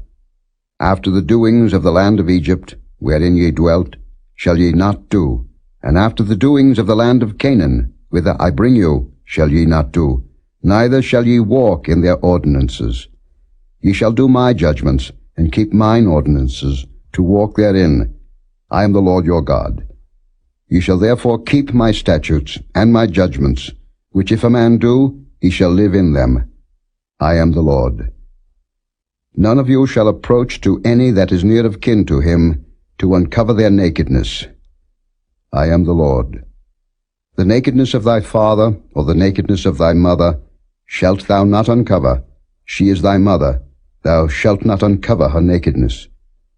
The nakedness of thy father's wife shalt thou not uncover. It is thy father's nakedness. The nakedness of thy sister, the daughter of thy father, or daughter of thy mother, whether she be born at home or born abroad, even their nakedness thou shalt not uncover. The nakedness of thy son's daughter, or of thy daughter's daughter, even their nakedness thou shalt not uncover, for theirs is thine own nakedness. The nakedness of thy father's wife's daughter, begotten of thy father, she is thy sister, thou shalt not uncover her nakedness. Thou shalt not uncover the nakedness of thy father's sister, she is thy father's near kinswoman. Thou shalt not uncover the nakedness of thy mother's sister, for she is thy mother's near kinswoman. Thou shalt not uncover the nakedness of thy father's brother. Thou shalt not approach to his wife. She is thine aunt. Thou shalt not uncover the nakedness of thy daughter-in-law. She is thy son's wife. Thou shalt not uncover her nakedness. Thou shalt not uncover the nakedness of thy brother's wife. It is thy brother's nakedness. Thou shalt not uncover the nakedness of a woman and her daughter. Neither shalt thou take her son's daughter, or her daughter's daughter, to uncover her nakedness, for they are her near kinswomen. It is wickedness. Neither shalt thou take a wife to her sister to vex her, to uncover her nakedness, beside the other in her lifetime. Also thou shalt not approach unto a woman to uncover her nakedness, as long as she is put apart for her uncleanness. Moreover, thou shalt not lie carnally with thy neighbor's wife, to defile thyself with her. And thou shalt not let any of thy seed pass through the fire to Molech, neither shalt thou profane the name of thy God. I am the Lord. Thou shalt not lie with mankind, as with womankind. It is abomination. Neither shalt thou lie with any beast to defile thyself therewith. Neither shall any woman stand before a beast to lie down thereto. It is confusion. Defile not ye yourselves in any of these things, for in all these the nations are defiled, which I cast out before you, and the land is defiled. Therefore I do visit the iniquity thereof upon it, and the land itself vomiteth out her inhabitants. Ye shall therefore keep my statutes and my judgments, and shall not commit any of these abominations, neither any of your own nation, nor any stranger that sojourneth among you. For all these abominations have the men of the land done, which were before you, and the land is defiled. That the land spew not you out also, when ye defile it, as it spewed out the nations that were before you. For whosoever shall commit any of these abominations, even the souls that commit them shall be cut off from among their people. Therefore shall ye keep mine ordinance, that ye commit not any one of these abominable customs, which were committed before you, and that ye defile not yourselves therein. I am the Lord your God.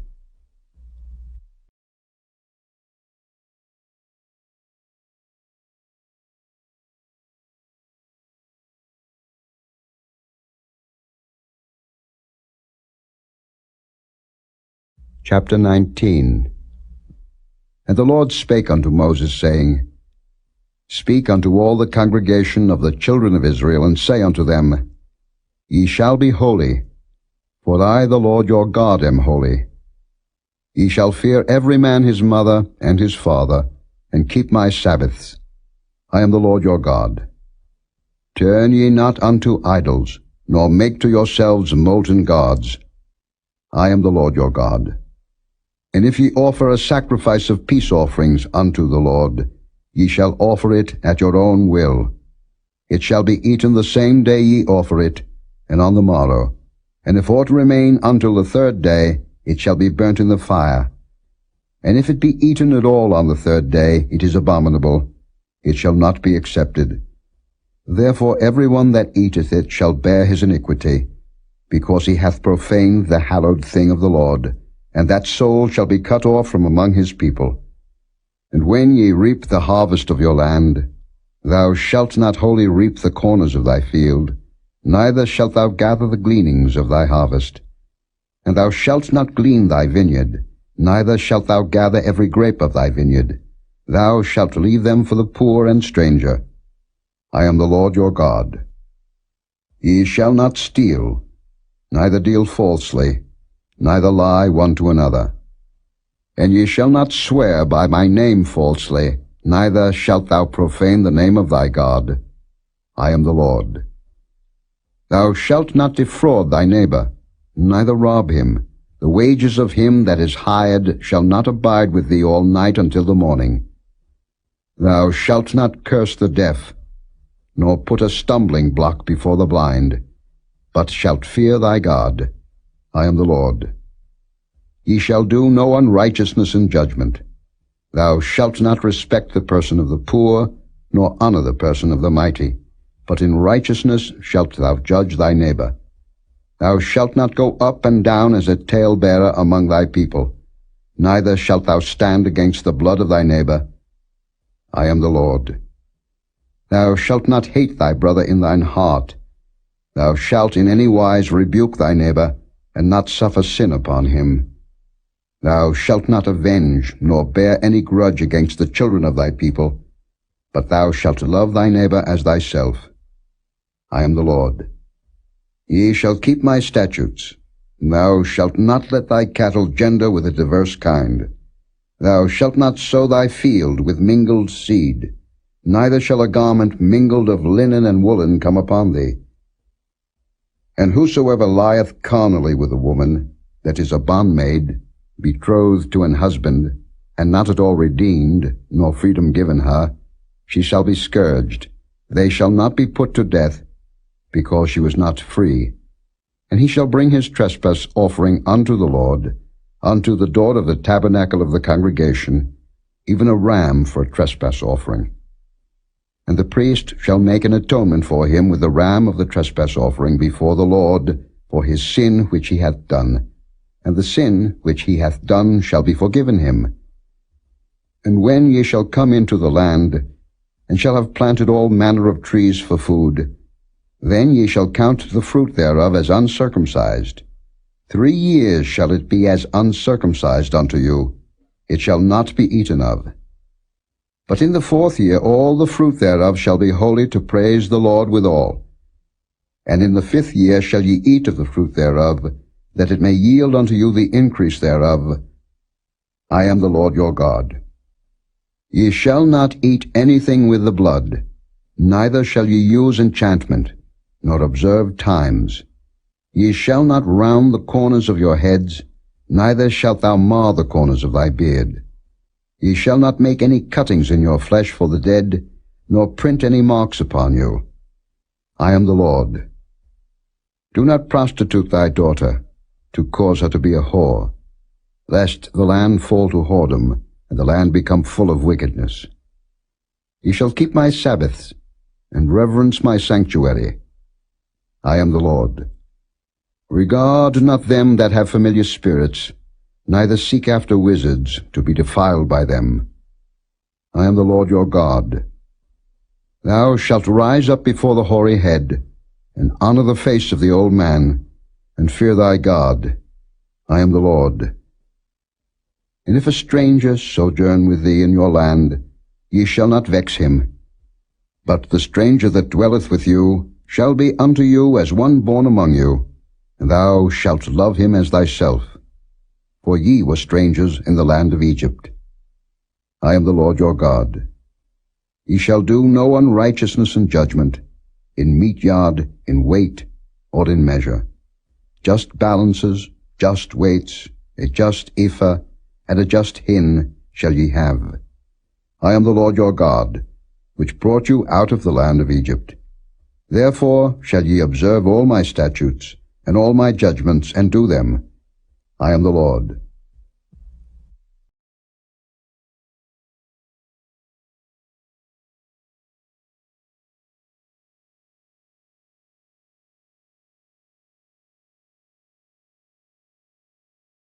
Chapter 20.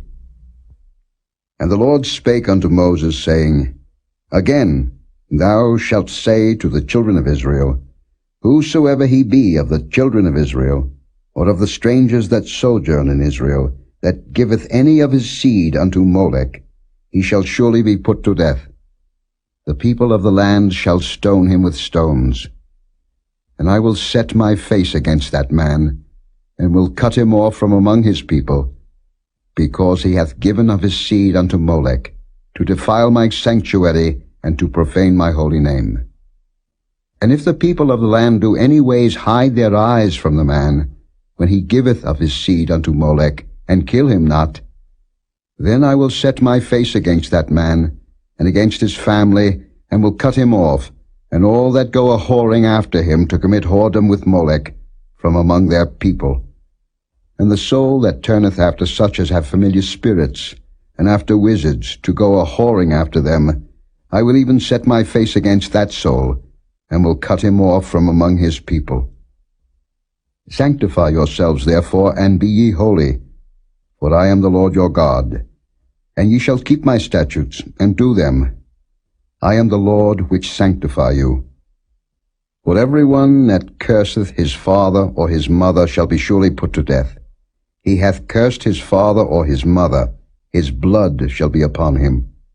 And the man that committeth adultery with another man's wife, even he that committeth adultery with his neighbor's wife, the adulterer and the adulteress shall surely be put to death. And the man that lieth with his father's wife hath uncovered his father's nakedness. Both of them shall surely be put to death. Their blood shall be upon them. And if a man lie with his daughter-in-law, both of them shall surely be put to death. They have wrought confusion. Their blood shall be upon them. If a man also lie with mankind, as he lieth with a woman, both of them have committed an abomination. They shall surely be put to death. Their blood shall be upon them. And if a man take a wife and her mother, it is wickedness. They shall be burnt with fire, both he and they, that there be no wickedness among you. And if a man lie with a beast, he shall surely be put to death, and ye shall slay the beast. And if a woman approach unto any beast, and lie down thereto, thou shalt kill the woman and the beast. They shall surely be put to death. Their blood shall be upon them. And if a man shall take his sister, his father's daughter, or his mother's daughter, and see her nakedness, and she see his nakedness, it is a wicked thing, and they shall be cut off in the sight of their people. He hath uncovered his sister's nakedness, he shall bear his iniquity. And if a man shall lie with a woman having her sickness, and shall uncover her nakedness, he hath discovered her fountain, and she hath uncovered the fountain of her blood, and both of them shall be cut off from among their people. And thou shalt not uncover the nakedness of thy mother's sister, nor of thy father's sister, for he uncovereth his near kin. They shall bear their iniquity. And if a man shall lie with his uncle's wife, he hath uncovered his uncle's nakedness. They shall bear their sin. They shall die childless. And if a man shall take his brother's wife, it is an unclean thing. He hath uncovered his brother's nakedness. They shall be childless. Ye shall therefore keep all my statutes and all my judgments, and do them, that the land, whither I bring you to dwell therein, spew you not out. And ye shall not walk in the manners of the nation, which I cast out before you, for they committed all these things, and therefore I abhorred them. But I have said unto you, Ye shall inherit their land, and I will give it unto you to possess it, a land that floweth with milk and honey. I am the Lord your God, which have separated you from other people. Ye shall therefore put difference between clean beasts and unclean, and between unclean fowls and clean. And ye shall not make your souls abominable by beast, or by fowl, or by any manner of living thing that creepeth on the ground, which I have separated from you as unclean. And ye shall be holy unto me. For I, the Lord, am holy, and have severed you from other people, that ye should be mine. A man also, or woman, that hath a familiar spirit, or that is a wizard, shall surely be put to death. They shall stone them with stones. Their blood shall be upon them.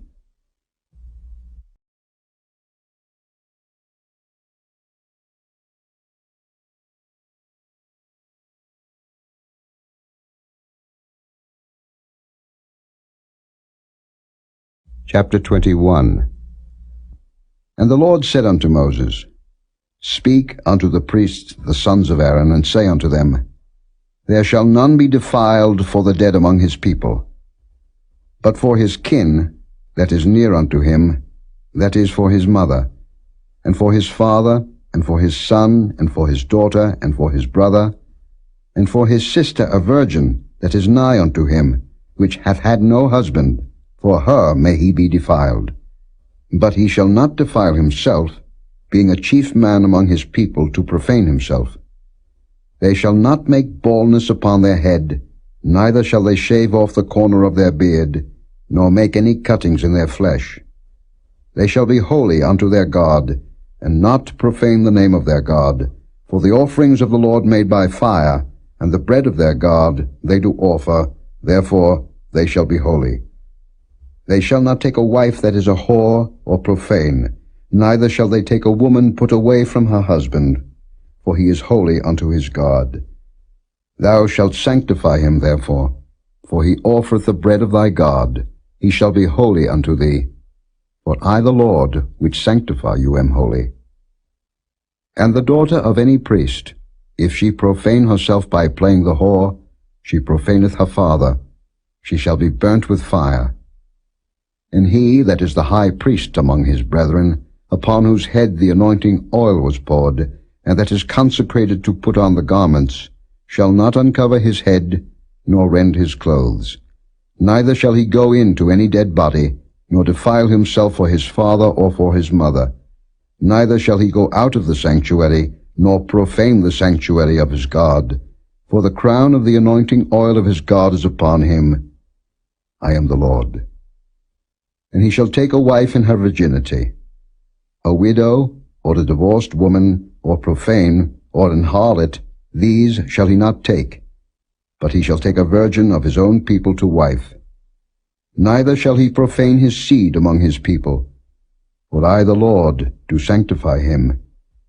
And the Lord spake unto Moses, saying, Speak unto Aaron, saying, Whosoever he be of thy seed in their generations that hath any blemish, let him not approach to offer the bread of his God.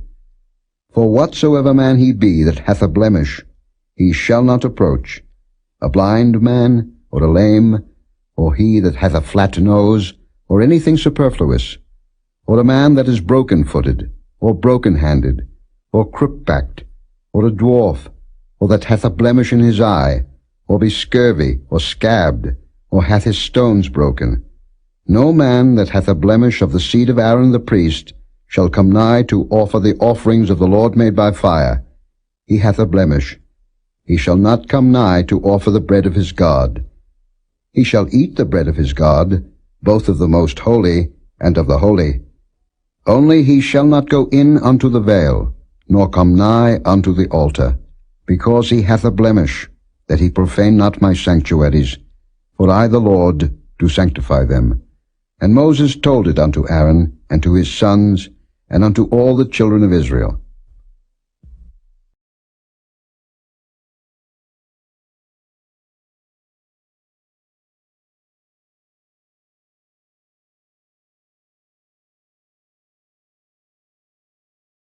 Chapter 22.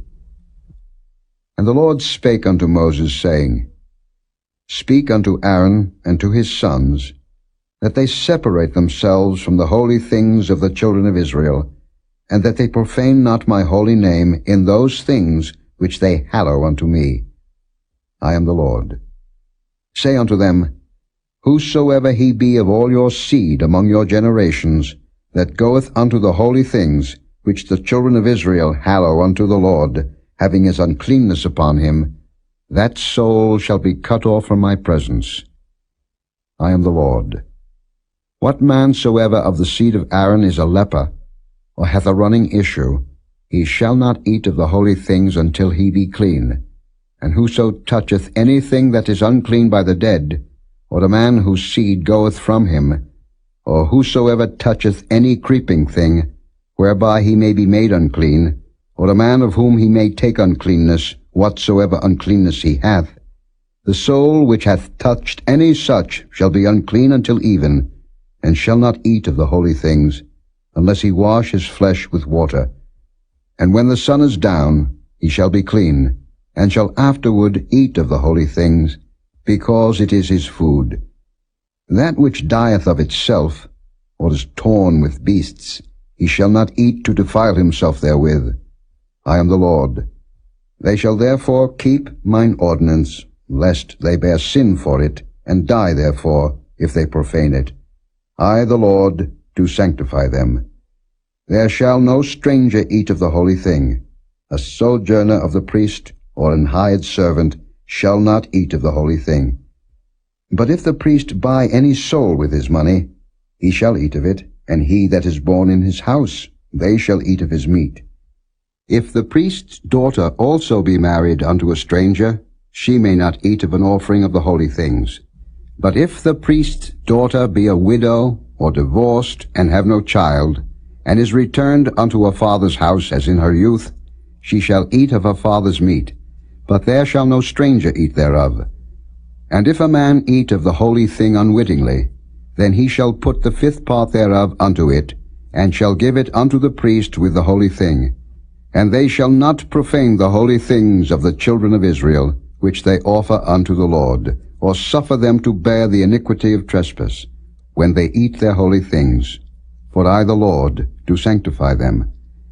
And the Lord spake unto Moses, saying, Speak unto Aaron, and to his sons, and unto all the children of Israel, and say unto them, Whatsoever he be of the house of Israel, or of the strangers in Israel, that will offer his oblation for all his vows, and for all his freewill offerings, which they will offer unto the Lord for a burnt offering, ye shall offer at your own will a male without blemish, of the beeves, of the sheep, or of the goats.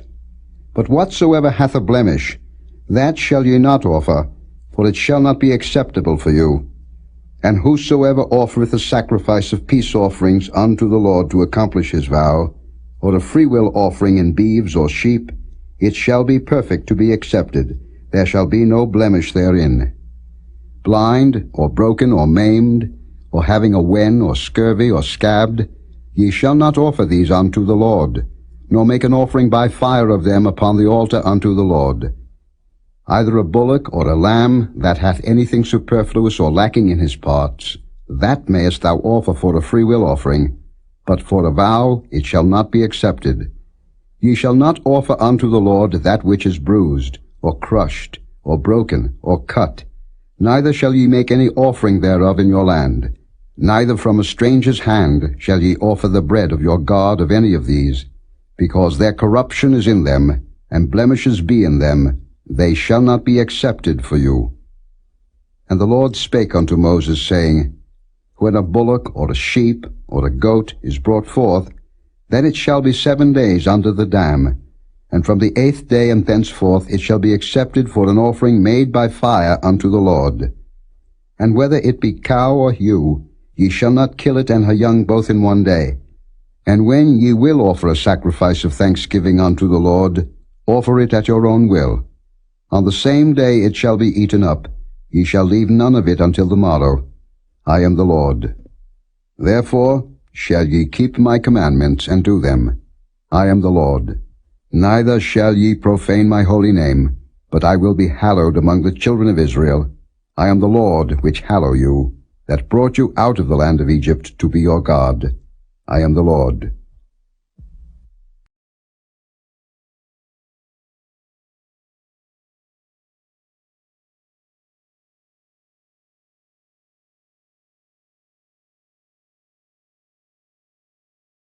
Chapter 23.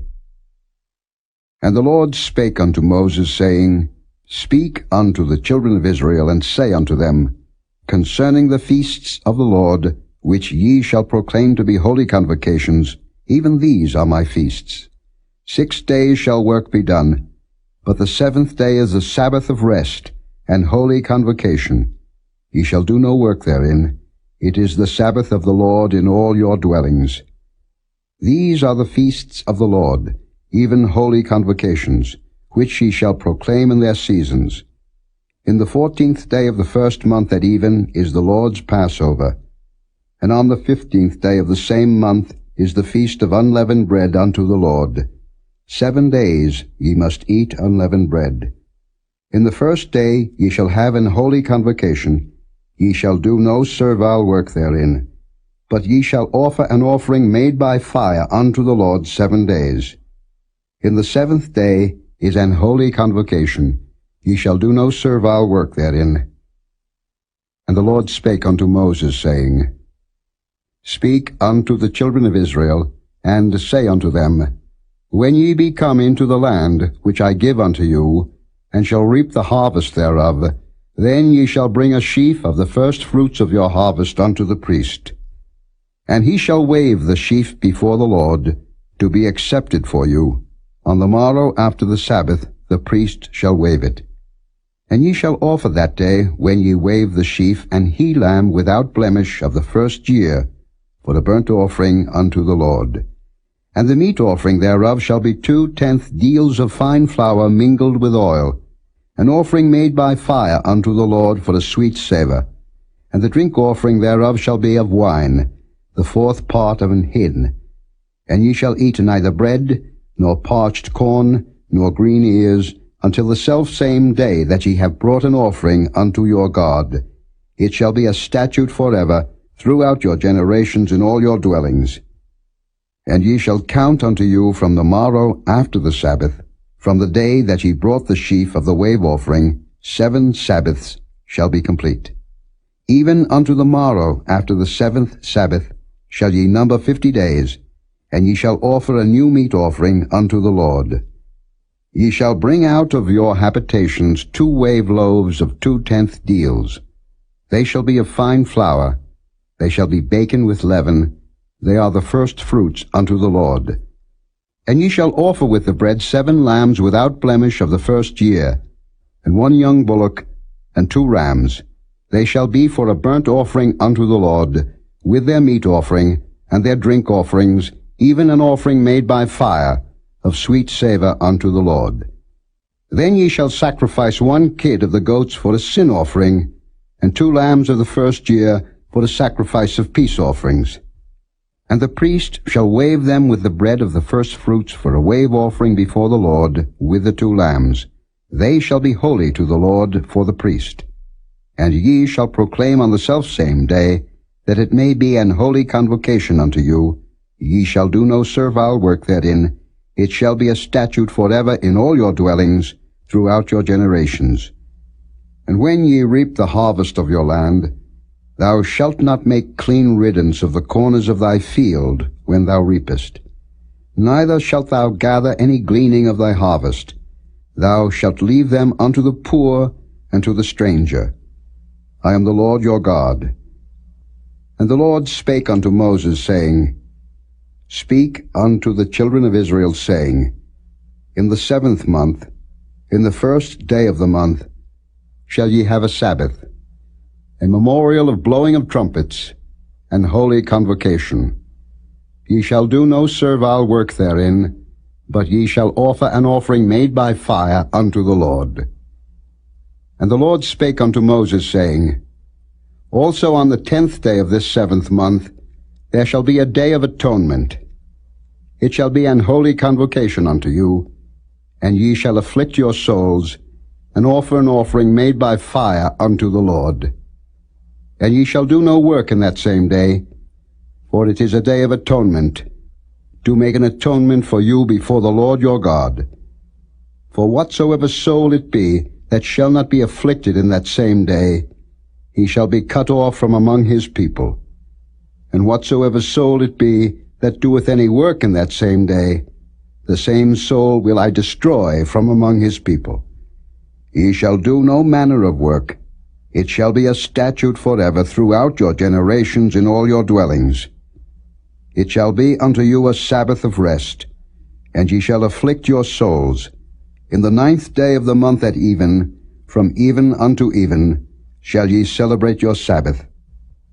And the Lord spake unto Moses, saying, Speak unto the children of Israel, saying, The 15th day of this 7th month shall be the Feast of Tabernacles for 7 days unto the Lord. On the 1st day shall be an holy convocation. Ye shall do no servile work therein. 7 days ye shall offer an offering made by fire unto the Lord. On the 8th day shall be an holy convocation unto you, and he shall offer an offering made by fire unto the Lord. It is a solemn assembly, and ye shall do no servile work therein.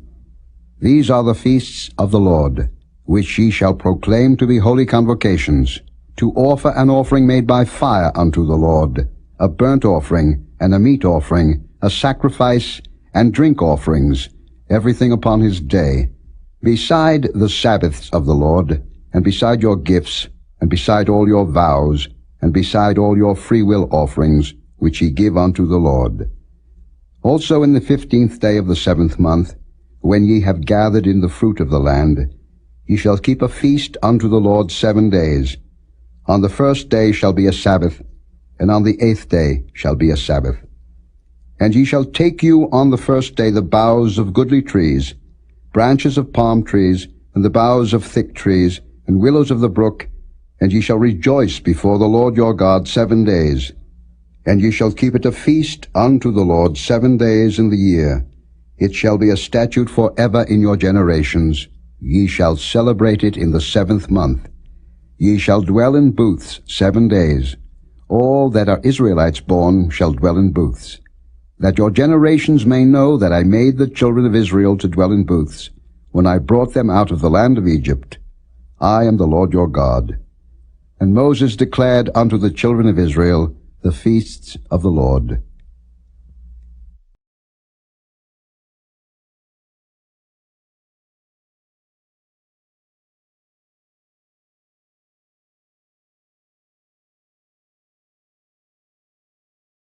Chapter 24. And the Lord spake unto Moses, saying, Command the children of Israel, that they bring unto thee pure oil olive beaten for the light, to cause the lamps to burn continually. Without the veil of the testimony, in the tabernacle of the congregation, shall Aaron order it from the evening unto the morning before the Lord continually. It shall be a statute for ever in your generations. He shall order the lamps upon the pure candlestick before the Lord continually. And thou shalt take fine flour, and bake 12 cakes thereof. 2/10 deals shall be in 1 cake. And thou shalt set them in 2 rows, 6 on a row, upon the pure table before the Lord. And thou shalt put pure frankincense upon each row, that it may be on the bread for a memorial, even an offering made by fire unto the Lord. Every Sabbath he shall set it in order before the Lord continually, being taken from the children of Israel by an everlasting covenant. And it shall be Aaron's and his sons, and they shall eat it in the holy place, for it is most holy unto him of the offerings of the Lord made by fire, by a perpetual statute. And the son of an Israelitish woman, whose father was an Egyptian, went out among the children of Israel. And this son of the Israelitish woman and a man of Israel strove together in the camp. And the Israelitish woman's son blasphemed the name of the Lord and cursed. And they brought him unto Moses. And his mother's name was Shelomith, the daughter of Dibri of the tribe of Dan. And they put him in ward, that the mind of the Lord might be showed them. And the Lord spake unto Moses, saying, Bring forth him that hath cursed without the camp, and let all that heard him lay their hands upon his head, and let all the congregation stone him. And thou shalt speak unto the children of Israel, saying, Whosoever curseth his God shall bear his sin, and he that blasphemeth the name of the Lord, he shall surely be put to death. And all the congregation shall certainly stone him, as well the stranger as he that is born in the land, when he blasphemeth the name of the Lord, shall be put to death. And he that killeth any man shall surely be put to death.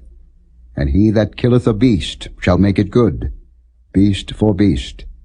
And if a man cause a blemish in his neighbor, as he hath done, so shall it be done to him. Breach for breach, eye for eye, tooth for tooth. As he hath caused a blemish in a man, so shall it be done to him again. And he that killeth a beast, he shall restore it. And he that killeth a man, he shall be put to death. Ye shall have one manner of law, as well for the stranger as for one of your own country. For I am the Lord your God. And Moses spake to the children of Israel, that they should bring forth him that had cursed out of the camp, and stone him with stones. And the children of Israel did as the Lord commanded Moses.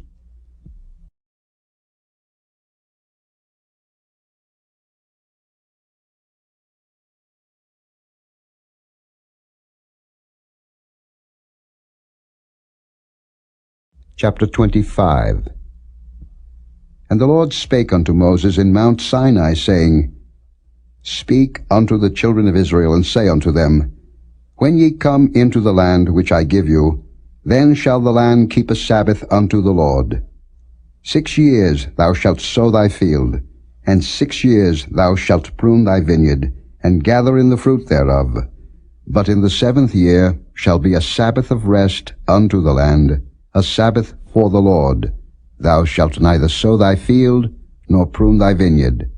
That which groweth of its own accord of thy harvest thou shalt not reap, neither gather the grapes of thy vine undressed. For it is a year of rest unto the land. And the Sabbath of the land shall be meat for you, for thee, and for thy servant, and for thy maid, and for thy hired servant, and for thy stranger that sojourneth with thee, and for thy cattle, and for the beast that are in thy land, shall all the increase thereof be meat. And thou shalt number 7 Sabbaths of years unto thee, 7 times 7 years, and the space of the 7 Sabbaths of years shall be unto thee 49 years. Then shalt thou cause the trumpet of the Jubilee to sound on the 10th day of the 7th month. In the day of atonement shall ye make the trumpet sound throughout all your land. And ye shall hallow the 50th year, and proclaim liberty throughout all the land unto all the inhabitants thereof. It shall be a jubilee unto you, and ye shall return every man unto his possession, and ye shall return every man unto his family. A jubilee shall that 50th year be unto you. Ye shall not sow, neither reap that which groweth of itself in it, nor gather the grapes in it of thy vine undressed. For it is the Jubilee, it shall be holy unto you, ye shall eat the increase thereof out of the field. In the year of this Jubilee ye shall return every man unto his possession. And if thou sell aught unto thy neighbor, or buyest aught of thy neighbor's hand, ye shall not oppress one another. According to the number of years after the Jubilee, thou shalt buy of thy neighbor, and according unto the number of years of the fruits he shall sell unto thee. According to the multitude of years thou shalt increase the price thereof, and according to the fewness of years thou shalt diminish the price of it. For according to the number of the years of the fruits doth he sell unto thee. Ye shall not therefore oppress one another, but thou shalt fear thy God, for I am the Lord your God. Wherefore ye shall do my statutes, and keep my judgments, and do them. And ye shall dwell in the land in safety. And the land shall yield her fruit, and ye shall eat your fill, and dwell therein in safety. And if ye shall say, What shall we eat the 7th year? Behold, we shall not sow, nor gather in our increase. Then I will command my blessing upon you in the 6th year, and it shall bring forth fruit for 3 years. And ye shall sow the 8th year, and eat yet of old fruit until the 9th year. Until her fruits come in ye shall eat of the old store. The land shall not be sold for ever, for the land is mine, for ye are strangers and sojourners with me. And in all the land of your possession ye shall grant a redemption for the land. If thy brother be waxen poor, and hath sold away some of his possession, and if any of his kin come to redeem it, then shall he redeem that which his brother sold. And if the man have none to redeem it, and himself be able to redeem it, then let him count the years of the sale thereof, and restore the overplus unto the man to whom he sold it, that he may return unto his possession.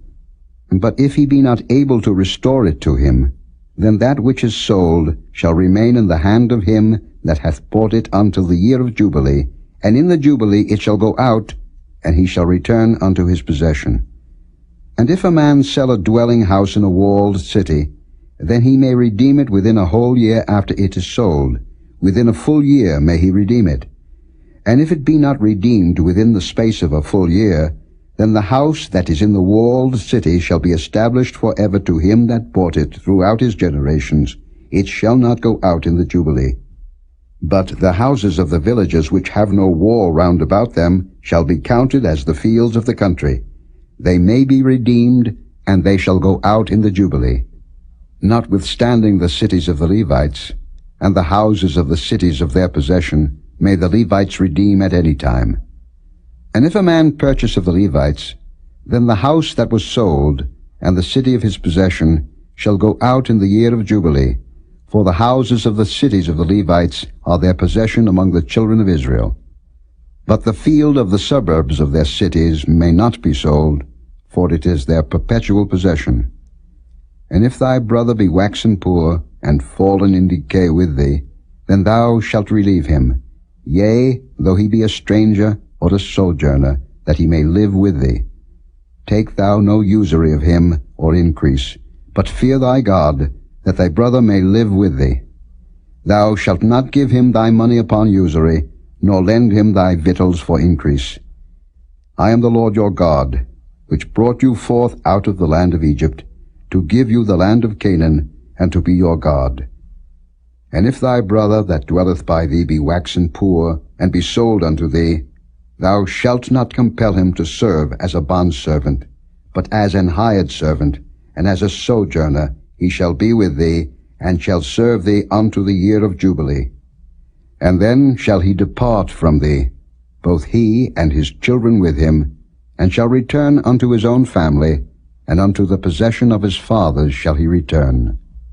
For they are my servants, which I brought forth out of the land of Egypt. They shall not be sold as bondmen. Thou shalt not rule over him with rigor, but shalt fear thy God. Both thy bondmen and thy bondmaids, which thou shalt have, shall be of the heathen that are round about you. Of them shall ye buy bondmen and bondmaids. Moreover, of the children of the strangers that do sojourn among you, of them shall ye buy, and of their families that are with you, which they begat in your land, and they shall be your possession. And ye shall take them as an inheritance for your children after you, to inherit them for a possession. They shall be your bondmen forever. But over your brethren the children of Israel ye shall not rule one over another with rigor.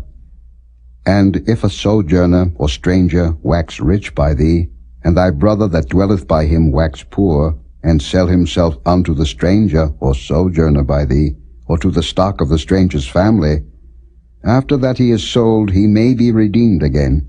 One of his brethren may redeem him. Either his uncle or his uncle's son may redeem him, or any that is nigh of kin unto him of his family may redeem him, or if he be able, he may redeem himself. And he shall reckon with him that bought him from the year that he was sold to him unto the year of Jubilee. And the price of his sale shall be according unto the number of years, according to the time of an hired servant shall it be with him.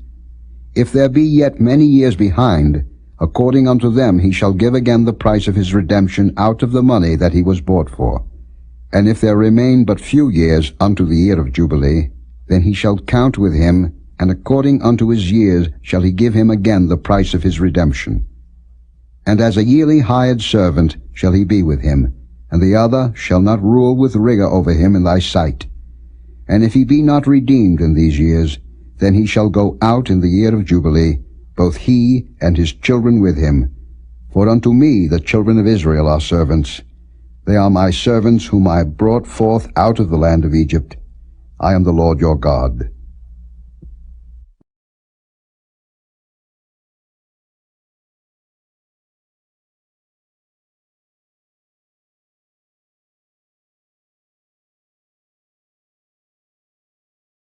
Chapter 26. Ye shall make you no idols, nor graven image, neither rear you up a standing image, neither shall ye set up any image of stone in your land, to bow down unto it, for I am the Lord your God. Ye shall keep my Sabbaths, and reverence my sanctuary. I am the Lord. If ye walk in my statutes, and keep my commandments, and do them, then I will give you rain in due season, and the land shall yield her increase, and the trees of the field shall yield their fruit. And your threshing shall reach unto the vintage, and the vintage shall reach unto the sowing time, and ye shall eat your bread to the full, and dwell in your land safely. And I will give peace in the land, and ye shall lie down, and none shall make you afraid. And I will rid evil beasts out of the land, neither shall the sword go through your land. And ye shall chase your enemies, and they shall fall before you by the sword. And 5 of you shall chase 100, and 100 of you shall put 10,000 to flight, and your enemies shall fall before you by the sword.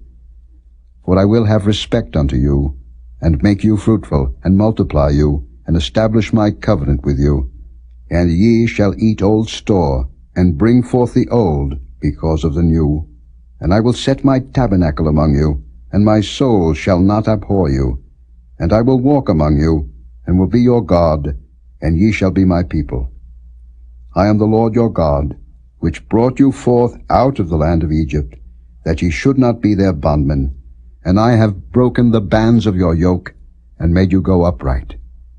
But if ye will not hearken unto me, and will not do all these commandments, and if ye shall despise my statutes, or if your soul abhor my judgments, so that ye will not do all my commandments, but that ye break my covenant, I also will do this unto you.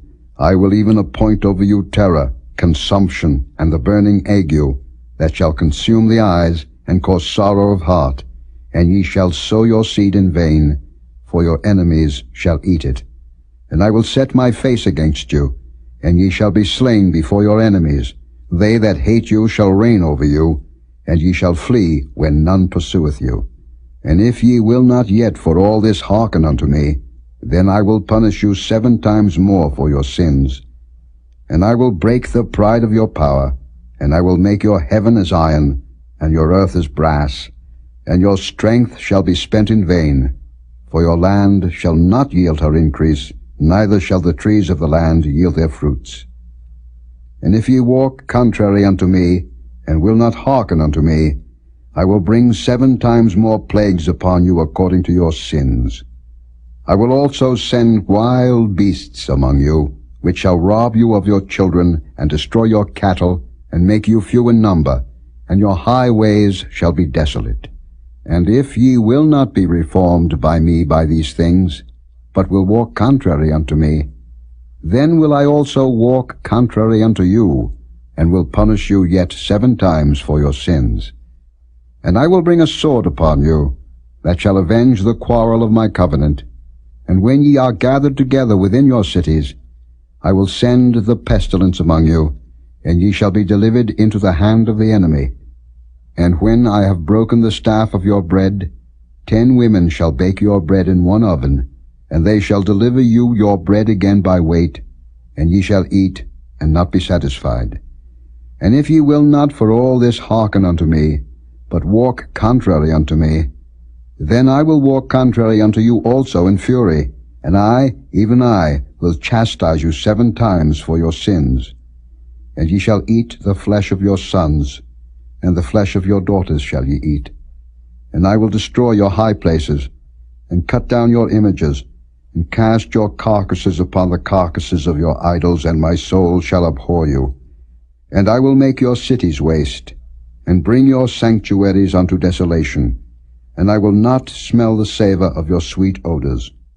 And I will bring the land into desolation, and your enemies which dwell therein shall be astonished at it.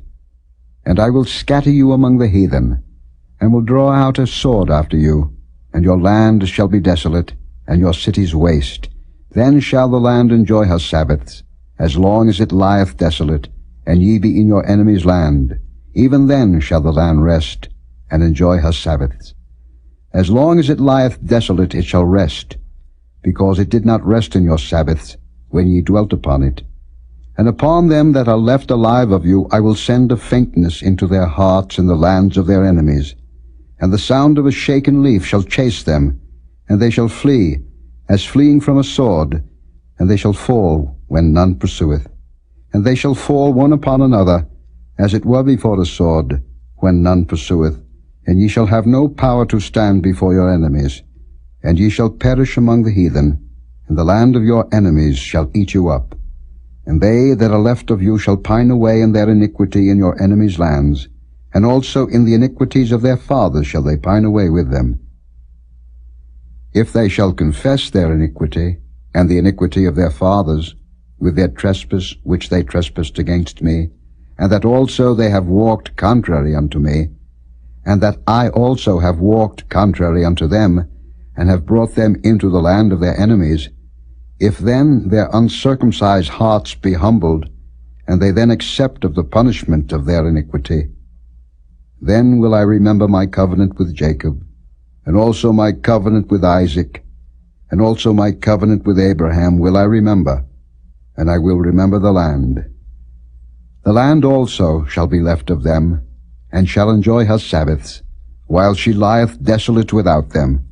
And they shall accept of the punishment of their iniquity, even because they despised my judgments, and because their soul abhorred my statutes. And yet, for all that, when they be in the land of their enemies, I will not cast them away, neither will I abhor them, to destroy them utterly, and to break my covenant with them. For I am the Lord their God. But I will for their sakes remember the covenant of their ancestors, whom I brought forth out of the land of Egypt in the sight of the heathen, that I might be their God. I am the Lord. These are the statutes and judgments and laws, which the Lord made between him and the children of Israel in Mount Sinai by the hand of Moses.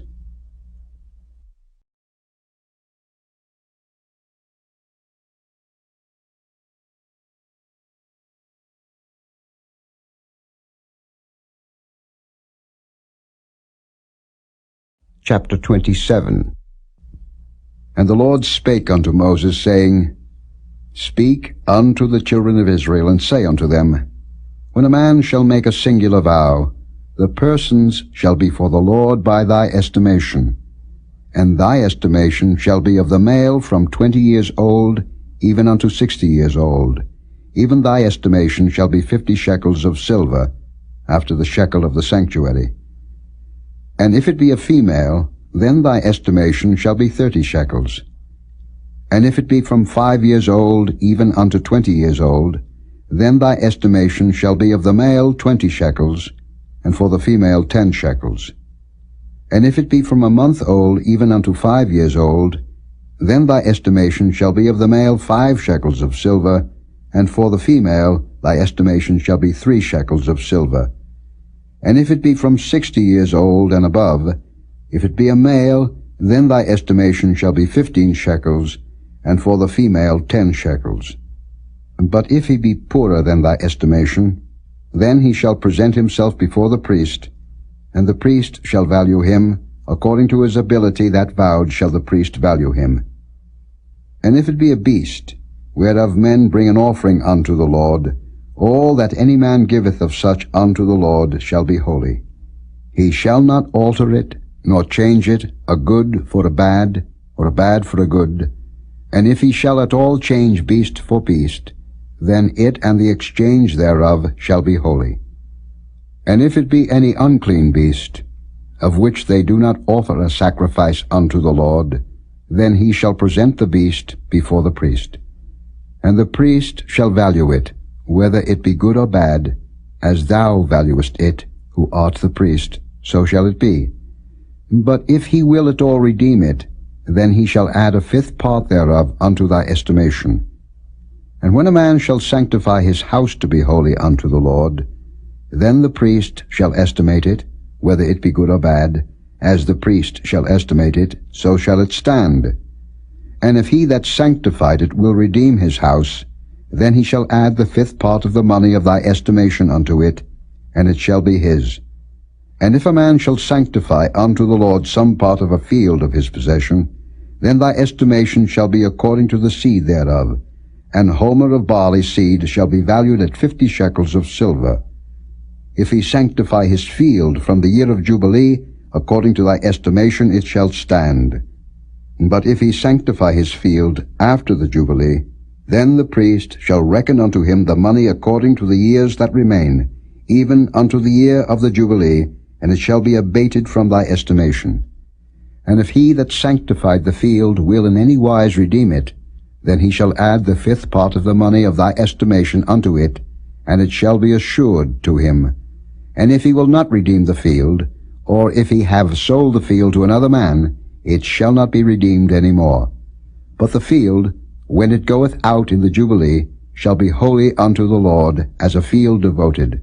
The possession thereof shall be the priest's. And if a man sanctify unto the Lord a field which he hath bought, which is not of the fields of his possession, then the priest shall reckon unto him the worth of thy estimation, even unto the year of the Jubilee, and he shall give thine estimation in that day as a holy thing unto the Lord. In the year of the Jubilee the field shall return unto him of whom it was bought, even to him to whom the possession of the land did belong. And all thy estimation shall be according to the shekel of the sanctuary. 20 gerahs shall be the shekel. Only the firstling of the beasts, which should be the Lord's firstling, no man shall sanctify it. Whether it be ox or sheep, it is the Lord's. And if it be of an unclean beast, then he shall redeem it according to thine estimation, and shall add a 5th part of it thereto. Or if it be not redeemed, then it shall be sold according to thy estimation. Notwithstanding no devoted thing, that a man shall devote unto the Lord of all that he hath, both of man and beast, and of the field of his possession, shall be sold or redeemed. Every devoted thing is most holy unto the Lord. None devoted, which shall be devoted of men, shall be redeemed, but shall surely be put to death. And all the tithe of the land, whether of the seed of the land, or of the fruit of the tree, is the Lord's. It is holy unto the Lord. And if a man will at all redeem aught of his tithes, he shall add thereto the 5th part thereof. And concerning the tithe of the herd, or of the flock, even of whatsoever passeth under the rod, the 10th shall be holy unto the Lord. He shall not search whether it be good or bad, neither shall he change it. And if he change it at all, then both it and the change thereof shall be holy. It shall not be redeemed. These are the commandments which the Lord commanded Moses for the children of Israel in Mount Sinai.